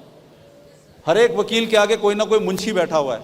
इंसाफ भी यहाँ पर पैसे में बहुत महंगा मिलता है, वो भी आपको फ्री में नहीं मिलता है। इसका मतलब क्या है? इसका मतलब ये है कि हमारे पास कोई रास्ता ही नहीं बचा। हमारे पास कोई रास्ता ही नहीं बचा। इसका मतलब क्या है कि क्या हमारी जिंदगी अच्छी नहीं होगी अब? क्या हमारे पास अगर पैसा नहीं है तो बिजनेस नहीं कर पाएंगे हम लोग? ऐसे ही जिए, ऐसे ही मर जाएंगे? सिर्फ लोगों की गाड़ियां देखते रहेंगे, बंगले देखते रहेंगे, उनकी अच्छी जिंदगी देखते रहेंगे, हवा में उड़ता हुआ देखते रहेंगे, एरोप्लेन देखते रहेंगे, बड़े बड़े होटल देखते रहेंगे, और ये सोचते रहेंगे कि ये हमारी किस्मत में नहीं है। ऐसे ही मर जाएंगे? फिर करेंगे क्या? क्या करेंगे मुझे भी नहीं मालूम, लेकिन ये सब चाहिए, ये सब मुझे चाहिए। मुझे इसलिए चाहिए क्योंकि मैं अखबार पढ़ता था, बचपन से अखबार पढ़ता था। मेरे पिताजी अंग्रेजी का अखबार घर में लगा के रखे थे। उन्होंने बोला, इसलिए रखते थे कि शायद मेरे बच्चों को थोड़ी अंग्रेजी ठीक हो जाए, इसलिए कभी मेरे घर में हिंदी का अखबार नहीं आया। और मैं शुरू से ही अखबार बहुत अच्छा पढ़ने वाला था, बड़ी अच्छी वोकैबुलरी थी मेरी इंग्लिश में। लेकिन एक कमजोरी थी कि अखबार देखते देखते, जैसे ही कोई बड़ी गाड़ी का वहां पर कोई ऐड दिया होता था, बैंक वगैरह देते हैं ना, गाड़ियां दिखा दिखा के इतने % लोन, इतने % लोन, जैसे कोई बड़ी गाड़ी दिखी मैं वहीं अटक जाता था। आप यकीन करो 15-15 मिनट, 20-20 मिनट तक पन्ना ही नहीं उलटता था, सिर्फ गाड़ी देखता रहता था। और ये कमजोरी मेरे घर में सबको पता थी, मेरे छोटे भाई को भी पता थी। उसको पता है संजय अखबार लेके बैठा है, और वो जब उठ के आते थे देखते थे भैया पन्ना उलट नहीं रहा, देख लिया गाड़ी है तो पन्ना उलट नहीं रहा। और वो बातचीत करता रहता और देख रहा था पन्ना उलट नहीं रहा। थोड़ी देर मुझे ऑब्जर्व करके, और फिर जैसे देखा मैंने कोई नहीं, मैं गाड़ी देखता रहता था। फिर वो पीछे से आके ऐसे थप्पड़ मारता था मेरे, खटक। मैं खुंदक में, क्या है बे, क्यों देखता रहता है, ये नहीं है हमारी किस्मत में, क्यों देखता रहता है? और मुझे इतना गुस्सा आता था उसको देख करके। मैंने कहा तेरी किस्मत में नहीं होगा, मैं तो एक दिन लेके ही रहूंगा।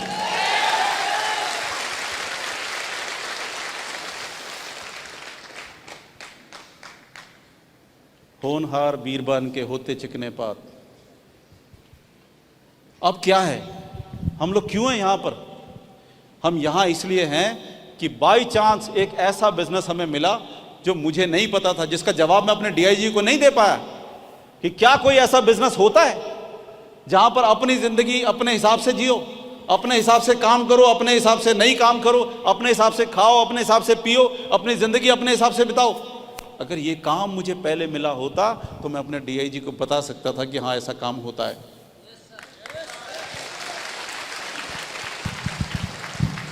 लेकिन ये काम कब मिला मुझे?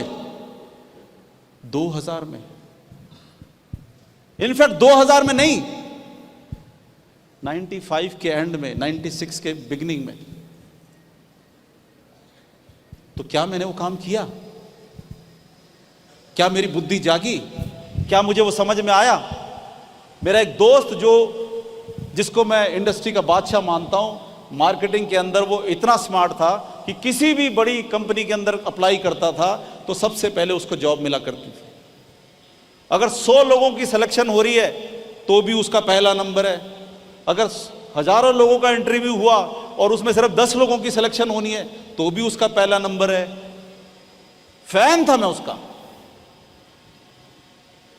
मैं उसको भी एक खुदा की तरह मानता था, भाई ये क्या चीज है। और अच्छी बात यह कि वो मेरा बहुत खास दोस्त था। सुबह से लेकर शाम तक हम लोग इकट्ठे, और रात तक। जब घूम घूम के पेट भर जाता था फिर वो कहता था कि यार चलो मैं घर जा रहा हूं, तो मैं उसको बोलता चल मैं तेरे को छोड़ के आता हूं। बस उसका घर जब आ गया तो मैं कहा ठीक है भाई चलते हैं। फिर कहता चल मैं तेरे को छोड़ के आता हूं। फिर वो मेरे को मेरे घर तक छोड़ने आता था। आप यकीन करो ऐसे करते करते रात में भी कई चक्कर लग जाते थे हम, क्योंकि हम अलग नहीं होते थे। इतनी प्यार मोहब्बत और इतनी दोस्ती थी हमारी। क्यों? क्योंकि इसके अलावा उसमें एक और खास बात ये थी कि वो मार्केटिंग बड़े अच्छे से जानता था। अब वो एक दिन मेरे पास में आया जब मैंने नौकरी छोड़ दी। उसको मैं हमेशा बोला करता था कि यार मेरे लायक कोई काम मिले तो बताइयो, मैं जिंदगी में बहुत कुछ करना चाहता हूं। फड़फड़ा रहा था मैं अंदर से, मुझे कोई मेरे लायक काम चाहिए था। वो एक दिन मेरे पास में आया और उसने मुझे बोला कि संजय ऐसे ऐसे एक काम है और मुझे बहुत बढ़िया लग रहा है, तो कोई बात नहीं, अभी जिसने मुझे बताया मैंने उसको बुलाया है और मैं उससे एक मीटिंग करने वाला हूं। मैं इसको अच्छे से समझ के मैं तेरे को बताता हूं। अब जब आप नौकरी छोड़ चुके हो, सब कुछ छोड़ चुके हो, छटपटा रहे हो दुनिया में कुछ करने के लिए, दुनिया आपको नालायक बोल रही है, कोई आपको निकम्मा बोल रहा है, कोई कह रहा है फौज छोड़ा है, इसका दिमाग काम नहीं करता है, कोई कहते हैं ना जब आप छोड़ देते हो कोई बोलेगा आपको अच्छा।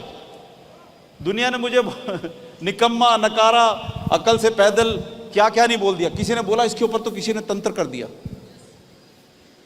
किसी ने बोला कि इसकी बुद्धि फिर गई है, इसका दिमाग खराब हो गया है, इसके ऊपर तंत्र कर दिया। लेकिन वो बातें सुनने के बाद भी मैं अपना काम एक तरफ चल रहा था, ट्रांसपोर्ट, ट्रैवलिंग और कम्युनिकेशन मैंने शुरू कर दिया। लेकिन मैं 96 में मुझे एक बंदे ने बताया, मेरे दोस्त ने बताया, मार्केटिंग के गुरु ने बताया मुझे कि संजय एक काम है और बहुत अच्छा काम है, मैं उसको पहले समझ लेता हूं और उसके बाद मैं तेरे को शेयर करूंगा। जब दोस्तों एक हफ्ता निकल गया, 10 दिन निकल गए, 15 दिन निकल गए, मैं बेचैन हो गया, क्योंकि जो अंदर का इंसान है वो फड़फड़ा रहा था, कुछ करना चाह रहा था। काम तो मेरा चल रहा था, लेकिन मुझे लगता था कि कुछ मिले, कुछ और मिले। जब वो मुझे नहीं मिला, आकर के मैं उसके घर गया उसे ये पूछने के लिए कि यार तूने मुझे एक बिजनेस बताना था और उस बिजनेस का मैं इंतजार कर रहा हूं, तो तूने मुझे बताया नहीं। उसने बोला हाँ यार मैंने उसकी स्टडी की थी और वो ये काम जो है ना, स्टडी करने के बाद मुझे ये पता लगा वो बकवास के काम है, कॉन्सेप्ट सेलिंग होती है, बेकार के काम है, उसमें कोई फ्यूचर नहीं है, किसी का जिंदगी बर्बाद होती है। तो मैंने उस बंदे को भगा दिया। Yes sir. क्यों? क्योंकि मार्केटिंग का भगवान था, उसके आगे तो मैं दुनिया में किसी को मानता ही नहीं था। मुझे लगता था कि अगर इसने कोई प्रपोजल रिजेक्ट कर दिया तो वो दुनिया में बेहतर हो ही नहीं सकता।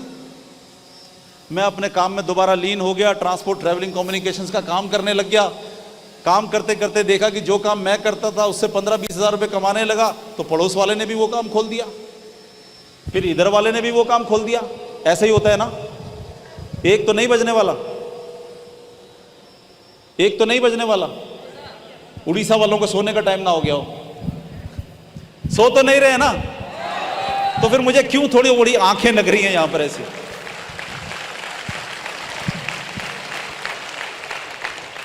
देखो हमारा जो काम है ना, वो चेतना जगाने का काम है। आप भी इस दुनिया में तभी तरक्की करोगे जब आपके आजू बाजू वाले सो ना रहे हो। इसका मतलब साफ है कि अगर आप अवेयर हो इस काम से, तो आपको भी 4 लोगों को अवेयर कराना है, ठीक है। अगर आप अवेयर नहीं करा सके तो आप कुछ नहीं पाओगे इस दुनिया में। इसलिए बहुत अच्छा है जहां भी बैठे हो तो चेक करते रहो, हंसते हंसते ऐसे ऐसे मारते रहो कोरिया ठीक है कि नहीं, ताकि सारे लोग जगे रहे। देखो मुझे नहीं पता मैं आधा घंटा बोलूंगा, 15 मिनट बोलूंगा, अभी तो 15 ही हुआ है ना मिनट, पता नहीं कितना दिन बोलूंगा, लेकिन जितनी भी देर बोलूंगा हो सकता है कहीं ना कहीं कोई बात आपको लग जाए।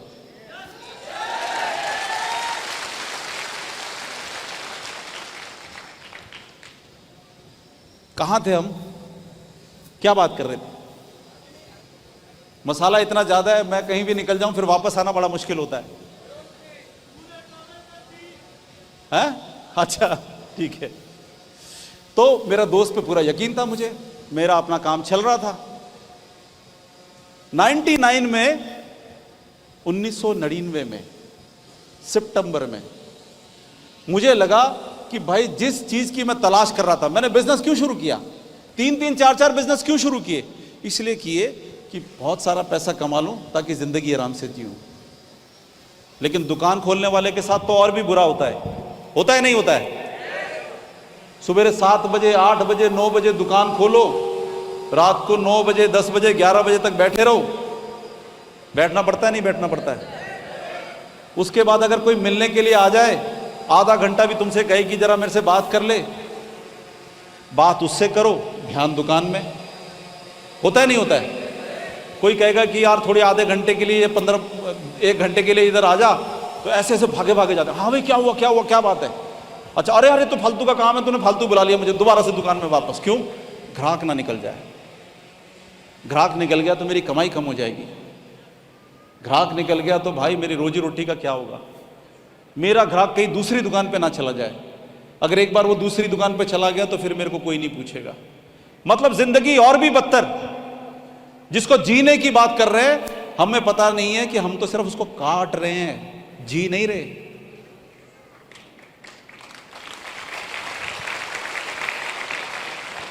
तो सवाल यह है कि काटनी है या जीना है? जीना है। तो जीना है तो वो बिजनेस जिसमें मैं अपनी नौकरी से 4 गुना ज्यादा पैसे कमा रहा था, उसके बाद भी मुझे चैन नहीं आया वहां, क्योंकि मुझे लग रहा था पैसे तो मैं कमा रहा हूं, लेकिन जिंदगी जैसी चीज जिसके लिए हमेशा लड़ रहा था कि 9 से 5 ही काम करूंगा, इसके बाद 1 मिनट नहीं करूंगा, खत्म हो गई। इसलिए फिर तलाश में निकला सितंबर में, ये सोच करके कि अब ये ज्यादा जिंदगी इसमें चलने वाली नहीं है। सितंबर में फिर निकला, दिल्ली आ गया। दिल्ली में ही पला बड़ा पैदा, मैं वहीं का हूँ। मैं अभी जो बिजनेस कर रहा था उसको मैं अपने पालमपुर हिमाचल प्रदेश में कर रहा था, मैं आपको बता दूँ। वापस दिल्ली आ गया। दिल्ली क्यों आ गया? क्योंकि मुझे लगा कि ज़िंदगी में अगर कहीं आगे बढ़ना है तो शहरों की तरफ से ही मूव करना होता है, आपको आगे ही बढ़ना होता है। मेरे से पूछते थे लोग कि यार तरक्की कैसे होगी? मैंने कहा तरक्की हमेशा जहां रहते हो उससे बढ़िया जगह जाने से ही तरक्की होगी, नहीं तो नहीं होगी। अगर आप सोच रहे हो जहां आप रहते हो, जहां पर आप पैदा हुए हो, अगर वहीं से आप तरक्की कर सकते हो तो आप तरक्की नहीं करते, आप तरक्की कर ही नहीं सकते। क्योंकि तरक्की के लिए आपको मूव करना पड़ता है, आगे बढ़ना पड़ता है। तो दोस्तों मुझे लगा कि मुझे दिल्ली वापस आना चाहिए। मेरे से जब कभी कोई बात करती थी तो कहते यार अच्छा दिल्ली, तू पालमपुर से दिल्ली आ गया, दिल्ली में बिजनेस करा, दिल्ली वालों को कहां जाना चाहिए? मैं कहता था दिल्ली वालों को मुंबई जाना चाहिए। क्यों? क्योंकि मुंबई बड़ा इकोनॉमिक शहर है, वहां पर ज्यादा बिजनेस है, वहां पर ज्यादा लोग काम करते हैं। फिर कहता अच्छा फिर तो मुंबई वाले कहां जाएंगे? मैंने कहा उनको बेंगलोर जाना चाहिए। समझ रहे? ये सब एक से एक बढ़कर सिटीज है। तो भाई बेंगलोर वाले कहां जाएंगे? मैं कहा उनको विदेश जाना चाहिए। हमेशा अपने से बेहतर शहर को ढूंढो और वहां जाओ काम करने के लिए, वहां तरक्की होगी। अगर आप मूव करना नहीं जानते, आप जिंदगी में तरक्की भी नहीं करोगे, पैसे भी नहीं कराओ, और आपको पता ही नहीं लगेगा दुनिया के रंग कितने हैं, आप क्या जियोगे दुनिया। अगर आपको दुनिया के बारे में पता ही नहीं लगेगा तो जियोगे क्या? मैं दिल्ली आ गया। मेरी कॉलोनी में आसपास जितने भी मैं अमीर लोगों को जानता था, बेझिझक होकर के मैं उनके पास जाया करता था, उनके पास बैठा करता था और उनसे पूछा करता था कि आप मुझे बताओ कि आपका इतना बड़ा बिजनेस कैसे है, आपने ये बिजनेस शुरू कैसे किया था, आपने ये पैसे कैसे कमाए, आप मुझे भी बताओ, मैं भी आपका वाला काम करना चाहता हूं। बताते हैं लोग, बताते हैं, उल्टा मजाक उड़ाते हैं। नहीं, मजाक उड़ाते हैं। कोई आपको अपना बिजनेस नहीं बताता, कोई आपको अपने बिजनेस का भेद नहीं बताता। हर लोग आपका मजाक उड़ाते हैं और ये चाहते हैं कि भैया तू आ जा, बैठ, चाय पी और निकल जा। लेकिन दोस्तों यही जुझारूपन ने हर किसी के पास जाना, हर किसी के पास बैठना और उससे पूछना कि बताओ। एक शख्स के पास मैं बैठा था रात को 11 बजे, 11 बजे, क्योंकि वो ट्रांसपोर्टर शख्स था, नाम उसका भी कटोच ही था, जगजीत चंद कटोच। क्योंकि मेरी जात बिरादरी का था तो मैं, उसका अच्छा बिजनेस था ट्रांसपोर्ट वगैरह के, उसके पास बैठा हुआ था रात को और उससे पूछ रहा था कि यार कैसे हम भी ट्रक डाल लें, कैसे हम भी अपने जीवन में तरक्की करें, कुछ रास्ता बताओ। तो उन्होंने बोला मुझे, हमारी गप्पे चल रही थी, उसी टाइम एक शख्स उनके घर में आया रात को 11 बजे के करीब। उस शख्स का नाम था दोस्तों राजेश अरोड़ा, मेजर राजेश अरोड़ा। उस शख्स का नाम कभी मुझे भूलेगा नहीं, क्योंकि बहुत बड़ा रोल है उसका मेरी जिंदगी में।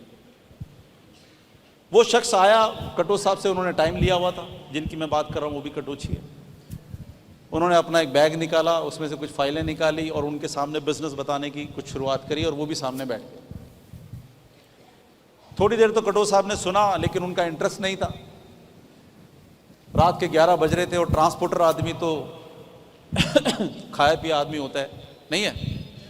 ट्रांसपोर्ट वाले तो खाने पीने में ज़्यादा यकीन करते हैं ना। वैसे तो सभी लोग खाने पीने में ज़्यादा यकीन करते हैं, नहीं? हमारे यहाँ तो कहावत है कि सूर्य अस्त और पहाड़ी मस्त, ठीक है?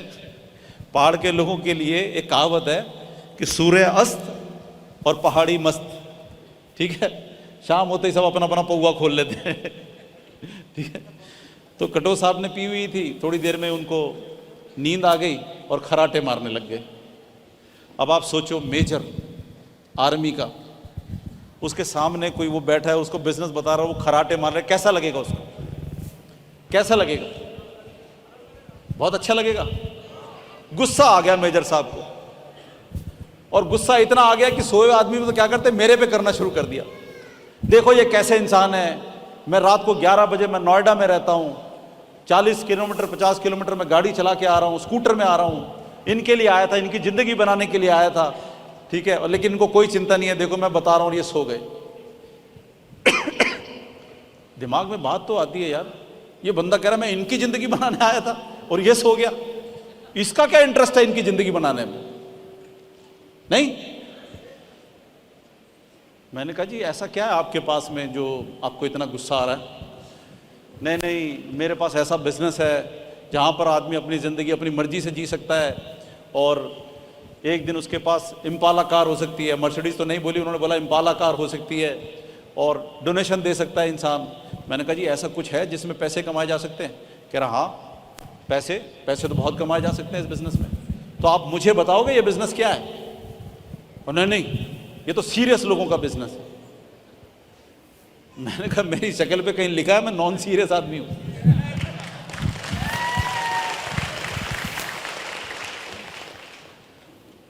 आप इंटरेस्टेड हो? मैंने कहा हाँ जी बिल्कुल, और ये जो आपने बोली है बात इम्पाला वाली कार, इसमें मुझे बड़ा अच्छा लगा है, आप मुझे बताओ अगर पैसे कमा सकते हैं तो मैं ज़रूर सुनना चाहूँगा। मेजर साहब ने अपनी फाइल खोली और मुझे बताना शुरू किया। जैसे ही उन्होंने बताना शुरू किया, शायद 5 मिनट नहीं हुए थे, मैंने बोला अरे अरे अरे ये वो कंपनी है? हाँ हाँ हाँ जी, उन्होंने वही कंपनी है। अरे बस बस बस इसको तो बंद करो यार, मुझे मालूम है इसके बारे में, ये सब बेकार के काम है, मुझे नहीं करने। अब मेजर साहब को दोबारा गुस्सा आ गया। अब मेजर साहब तो हैं ही है भाई, आर्मी वाले, इनके हिसाब से काम ना हो तो गुस्सा तो इनको आ ही जाता है, नहीं आता है? किसी भी आर्मी वाले से देख लेना आप, अगर उनके हिसाब से काम नहीं किया तो गुस्सा उसको पक्का आएगा। उनको फिर गुस्सा आ गया, यार कैसी बात कर रहे हो आप, अभी कह रहे थे आपसे, मैंने पहले ही बोला है सीरियस लोगों का काम है। मैंने कहा भाई साहब मैं बहुत सीरियस हूँ, और आपसे पहले इसको भी सीरियसली देख चुका हूँ, मुझे मालूम है ये कुछ नहीं बकवास काम है, कॉन्सेप्ट सेलिंग का काम होता है, मुझे इन चक्करों में नहीं पड़ना। कह रहे आपने इस बिजनेस को देखा है? मैंने कहा देखने की क्या जरूरत है, देखने की क्या जरूरत है, मेरे दोस्त ने इसको देखा, उसने मुझे बताया ये बिजनेस बेकार है, और मैं उसकी बात मानता हूं। तो अगर उसने कह दिया बेकार है तो ये अच्छा हो ही नहीं सकता, ये बेकार है। कह रहा भाई साहब जिंदगी बनाने का बिजनेस है ये। मैंने कहा भाई ज़्यादा बताने की जरूरत नहीं है, मुझे इसको नहीं देखना। कह रहे तो मैं आपसे एक सवाल करता हूं।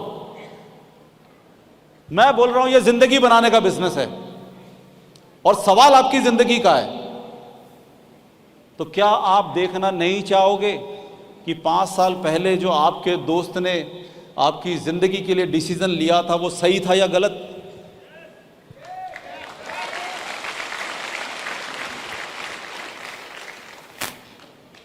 अभी तो क्या हो गया, मेरे बाल खड़े होने शुरू हो गए, रोंगटे जिसको बोलते हैं ना, क्योंकि उसने ऐसा तार छेड़ दिया मेरा कि मेरे ये रोंगटे खड़े हो गए। मैंने कहा यार बात तो सही है, देखना चाहिए था, नहीं देखना चाहिए था? मैंने कहा हाँ मैं जरूर देखना चाहूंगा कि आज से 5 साल पहले मेरे दोस्त ने मेरी जिंदगी के बारे में सही फैसला लिया था या गलत लिया था, मैं जरूर देखना चाहूंगा।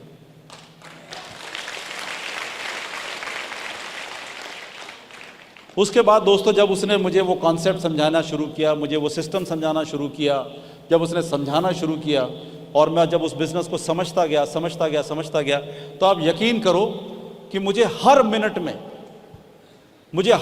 में अपने दोस्त पे बहुत गुस्सा आ रहा था।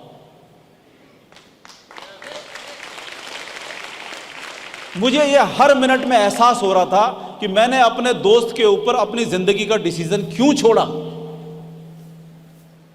क्यों जब उसने कहा कि भाई ये बेकार चीज होती है, ये वो होती है, तो मैंने क्यों समझने की कोशिश नहीं की? पानी मिल सकता है? हमारे यहां जब हम सीनियर लोग पानी मांगते हैं ना, तो आपका धर्म होता है ताली बजाएं आप लोग।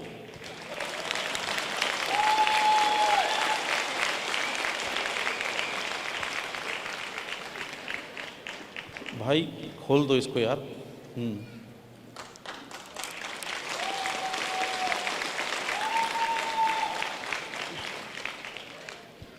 ये मेरी गुस्ताखी है, ये किसी भी लीडर की गुस्ताखी है कि जब वो आपसे बात कर रहा हो तो वो इस तरह के काम ना करे। और जब हम पानी पी रहे हैं तो इसका मतलब, आप ताली बजाते हैं तो इसका मतलब यह है कि आपने अप्रिशिएट किया, कोई नहीं आप पानी पी लो, हम आपके साथ में हैं, ठीक है।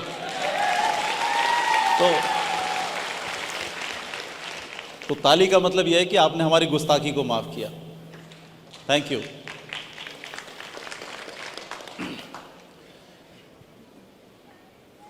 मैंने वो बिजनेस देखा, मुझे हर पल ये एहसास हुआ कि मैंने बहुत गलत किया। मुझे ये समझ नहीं आ रहा था कि मैं वो अपने 5 साल कैसे वापस लाऊंगा। जिंदगी में हर चीज चली जाती है, टाइम वापस नहीं आता। मैंने अपने दोस्त को बहुत कोसा। क्यों कोसा? क्योंकि मेरा दोस्त एक डायरेक्ट मार्केटिंग के कॉन्सेप्ट में था, एक कंपनी में काम करता था।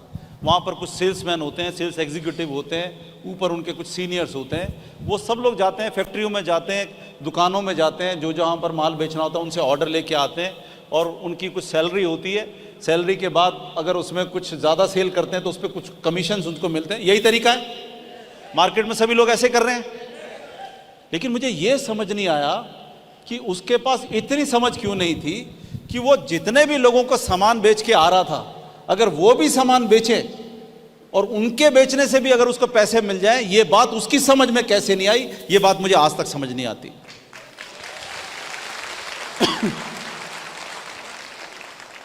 दोस्तों, वो दिन था मेरी जिंदगी का,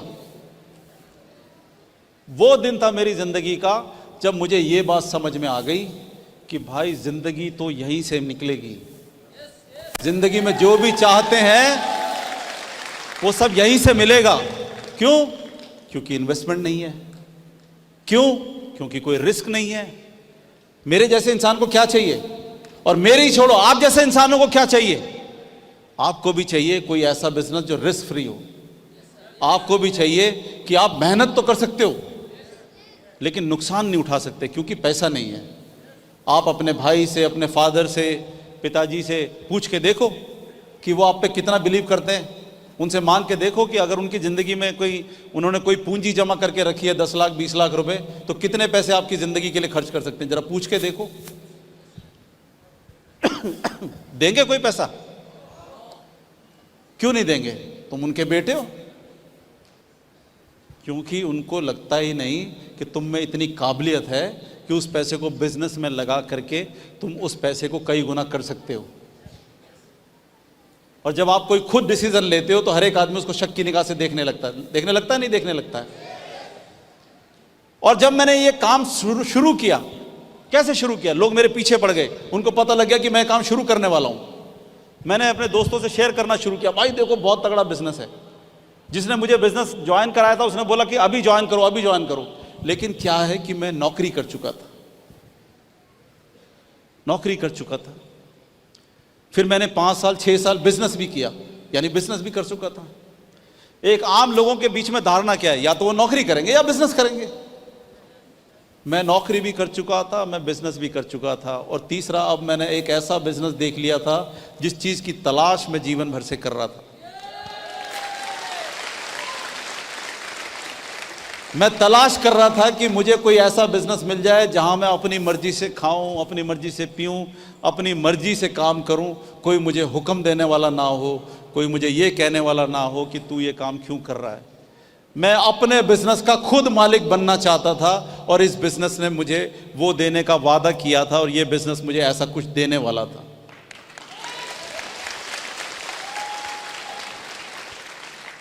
जब मैंने ये बिजनेस दोस्तों करना शुरू किया, लोगों ने फिर मेरे ऊपर सवाल उठाने शुरू कर दिए। मेरे रिश्तेदारों ने, मेरे दोस्तों ने, मेरे घर वालों ने, और पता नहीं किसने। इसका दिमाग खराब हो गया है, ये कोई मेंबर बनाने के काम में पड़ गया है, इसकी ज़िंदगी बर्बाद हो जाएगी, इसका दिमाग पहले से ही सही नहीं था। अच्छा भला इसकी नौकरी लगी हुई थी, नौकरी छोड़ के आ गया। बताओ कोई सरकारी नौकरी छोड़ता है क्या? DIG बन के रिटायर होता। इसका दिमाग खराब है। 5 साल से इसका अच्छा भला बिजनेस चल रहा था, इसका दिमाग खराब हो गया है। ये 5 साल से उस बिजनेस को छोड़ करके दिन रात इन कामों में लग गया। ये मेंबर बनाने के काम है, ये स्कीम है, ये सब चलती नहीं है जिंदगी में, और इसके चक्कर में कोई ना आए। मतलब समाज में आप कुछ भी करो, आपको एप्रिशिएट करने वाला कोई नहीं है। हर एक आदमी आपकी टांग खींचने के लिए तैयार बैठा है।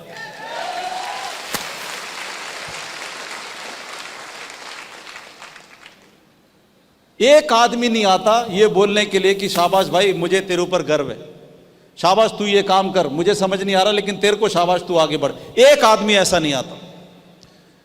रिश्तेदारों में बात चल गई, उनको लग गया कि यार इसका तो दिमाग खराब है, किसी ने तंत्र विद्या कर दी है इसके ऊपर, इसका दिमाग नहीं चल रहा आजकल, तो क्या करना चाहिए। मुझे समझाया गया कि देख भाई एक पूजा करनी है, तू करने दियो। मैं इतना मजबूर था, नहीं चाहते हुए भी एक पंडित तांत्रिक के आगे बैठा दिया मुझे। पता नहीं कम वक्त ने क्या क्या मंत्र पढ़े, फलाना पढ़े, टीके टाके लगाए, मेरे को झुमझाम को झाड़ फूक करता रहा। उसके बाद मेरे हाथ में एक मुर्गी दे दी उसने, ये बोल के कि शायद भूत इसके अंदर डाल दिया है, और इसको जाके जंगल में छोड़ा।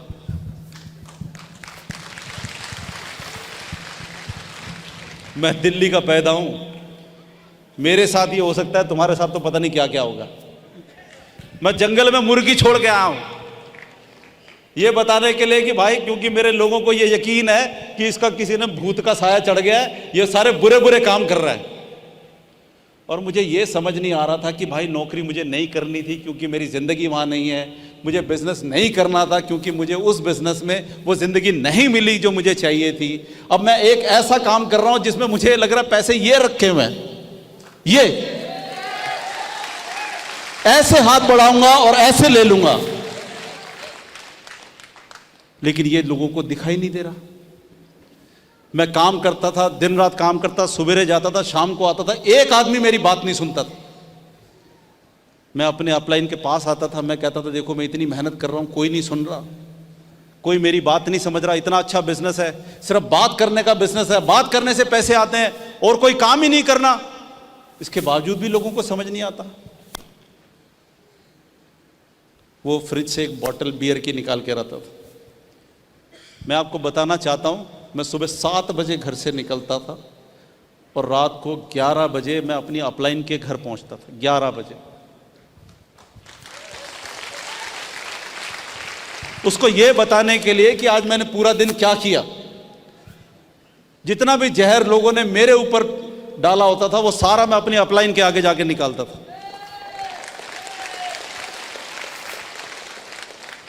उसको बताता था कि लोगों ने मेरे से क्या क्या बोला, कैसे कैसे मुझे बेइज्जत किया, कैसे जलील किया, और वो मुझे ठंडा करने के लिए फ्रिज से ठंडी बियर लेके आता था। इनफैक्ट 2 बियर, एक उसके लिए और एक मेरे लिए, हम पीना शुरू करते थे। मुझे कहता तू जानता है तू क्या है? तू संजय है। संजय कौन था? संजय मालूम है तेरे को? जिसने महाभारत देखा था,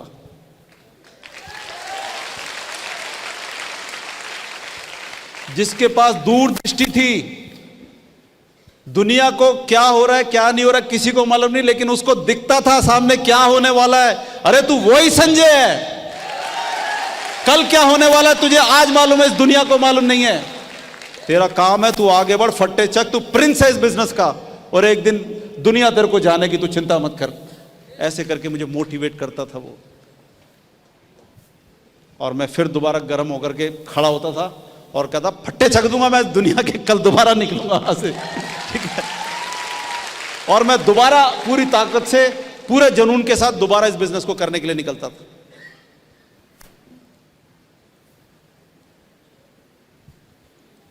पानी लाओ मेरे लिए, कोई इंस्ट्रक्शंस तो नहीं है मेरे लिए, पानी के बहाने कुछ कहने आए हो।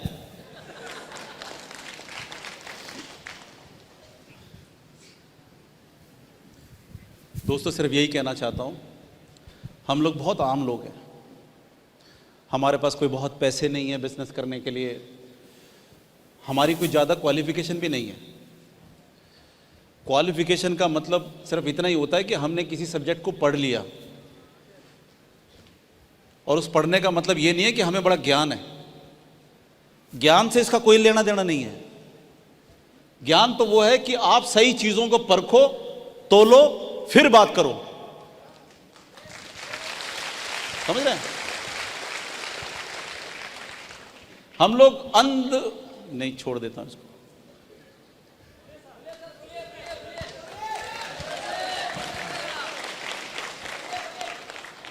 मैं एक ऐसी बात कहना चाहता हूं आपको, देश में पॉलिटिक्स होती है, सब लोग पॉलिटिक्स से जुड़े होते हैं आजकल लोग, हर कोई किसी न किसी का समर्थक होता है, किसी न किसी वजह से।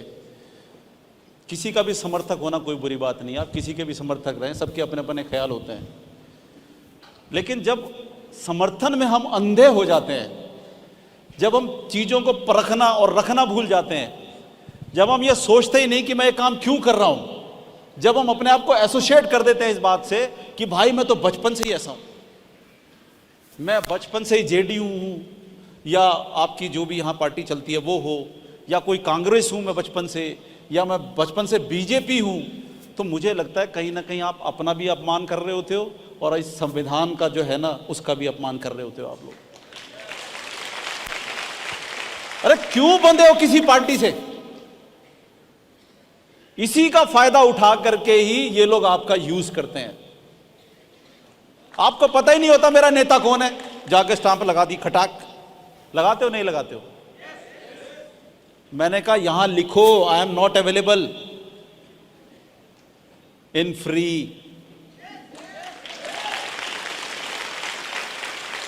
वोट जैसी चीज को आपने भक्ति में खत्म करके रख दिया। अरे सोचो मैं इसको वोट क्यों दे रहा हूं?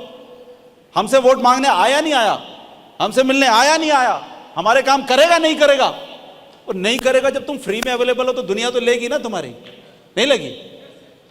फिर कहते हो जी समाज बदलता नहीं, फिर कहते हो जी समाज में कुछ नहीं होता, फिर एक जुमला सबने अपना रखा है कि नहीं यार कुछ नहीं होने वाला इस देश में। कैसे नहीं होने वाला यार? बदलो अपने आप को। हम जो बिजनेस आपके सामने लेके आए, सोचो, विचार करो और देखो कि क्यों ये बिजनेस करना जरूरी है। हर चीज को तोलो। कभी किसी के लिए, मैं कह रहा हूं मेरे से बाल्टी भी उठवाओगे पैसे ले लूंगा उससे आप। क्यों? क्योंकि I am not available in free. जिस दिन अपने ऊपर ये दिल ठान लोगे ना, उस दिन पूरी दुनिया झुकेगी आपके पास। हम बहुत सामान्य लोग हैं, पैसा हमारे पास है नहीं, कुछ हम इन्वेस्टमेंट कर नहीं सकते, तो क्या हम ये अच्छी जिंदगी नहीं जिएंगे? ये बिजनेस दे सकता है आपको अच्छी जिंदगी। ये बिजनेस बताएगा आपको क्या करना है। मेहनत ही तो करनी है। मैं क्या करके आया हूं? कोई इन्वेस्टमेंट की थी? सिर्फ सुबह शिद्दत से निकलता था।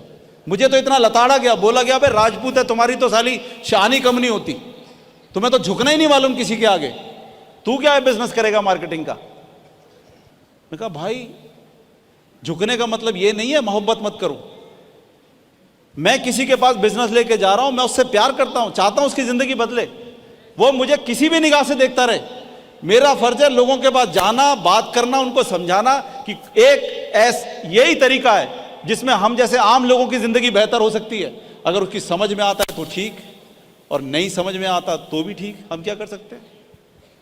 जब आप सफल नहीं होते हो तो ज्यादातर लोग हमको ताने मारते हैं, अरे यार तूने बिजनेस ज्वाइन करके क्या उखाड़ लिया?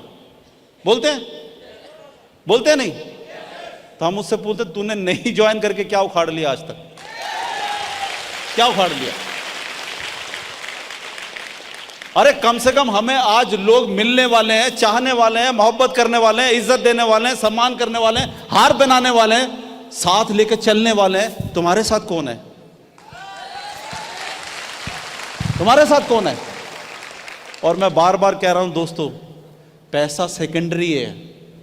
पैसे के लिए मत ज्वाइन करो इस बिजनेस को। Consider your life. ये इतनी सारी जो मैंने कहानियां आपको बताई है, जिंदगी के बारे में सोचो। अरे पैसे की क्या हिम्मत है, दौड़ के पीछे आएगा हमारे। पैसे की क्या हिम्मत है? लोगों के साथ मिलना शुरू करो, बात करना शुरू करो, हमसफर बनो उनके हेल्प करना शुरू करो। मत सोचो कि मैं कितना पैसा कमाऊंगा। पैसा क्या करना है पैसा कमा के, अगर खुशी नहीं रही? खुशी मिलती है जब चार लोग आपके साथ चलते हैं, आपको सर बोलते हैं,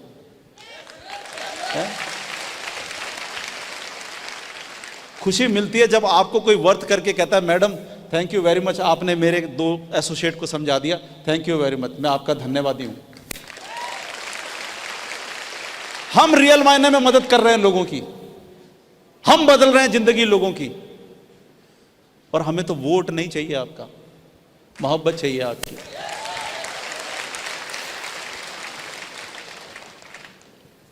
बहुत सारी बातें हैं दोस्तों।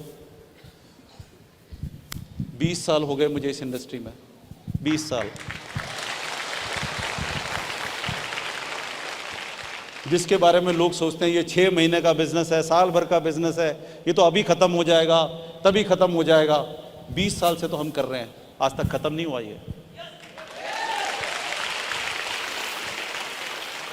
और सबसे बड़ी विडंबना ये है कि लोग नौकरी कर रहे होते हैं या कुछ भी कर रहे होते हैं, 58 की उम्र में या 60 साल की उम्र में रिटायर हो जाते हैं। हो जाते नहीं हो जाते? उनकी एक एक्स इनकम यहां तक होती है, कहां पहुंच जाती है? इधर कम हो जाती है। उसके बावजूद भी लोग उसको ढोल बजा करके घर तक लेके आते हैं। क्यों क्यों लेके आते हैं भाई? एक आदमी की डिमोशन हो गई है, इतना कमाता था अब इतना ही रह गया, पहले काम करता था अब बेरोजगार हो गया, उसको भी ढोल बजा के लेके आ रहा है। मुझे तो कॉन्सेप्ट ही समझ में नहीं आता। आपको आता है? फिर बड़ा सा जश्न भी होता है, उसमें भी खर्चा होता है कि मैं रिटायर होके आ गया। भाई तोप मार के आ गया कहीं, क्या करके आ गया? पूरे गांव को पार्टी हो रही है, वो जी रिटायरमेंट आ गया, उसकी पार्टी चल रही है। खाई है आपने? नहीं खाई है? आपके यहां होती है नहीं होती है? हमारे यहां कोई रिटायर नहीं होता दोस्तों। हमारे यहां पर वो संगी साथी भी उसको छोड़ के नहीं जाते घर में कि भाई आज के बाद हमारा कोई लेना देना नहीं है तेरे।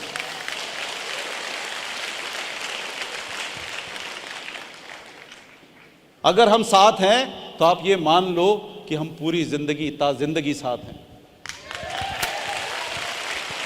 यहां कोई रिटायर नहीं होगा, यहां कोई किसी को घर नहीं छोड़ेगा कि आज के बाद बाय बाय हम नहीं मिलेंगे। हम हमेशा मिलेंगे आपको। बस इतने कहना चाहता हूं दोस्तों। बहुत ही इमोशनल बिजनेस है, बहुत ही प्यारा काम है। ऐसी जिंदगी यहां मिलती है जहां पर हर खुशी हासिल कर सकते हैं आप। ये विदेश जाना, ये बड़ी बड़ी गाड़ियां लेना, अच्छे घर बनाना, ये तो पार्ट ऑफ लाइफ है, ये बन ही जाएगा। अगर आप इस बिजनेस में हो, शिद्दत से काम कर रहे हो, इसमें रह रहे हो, तो ये सब चीजें तो आनी है, इसको कोई मना नहीं कर सकता। ये हमारे हाथ में नहीं है। अगर आप अपनी जिंदगी इसमें दे रहे हो तो समझ लेना दोस्तों, ये बिजनेस भी आपको जिंदगी दे रहा है।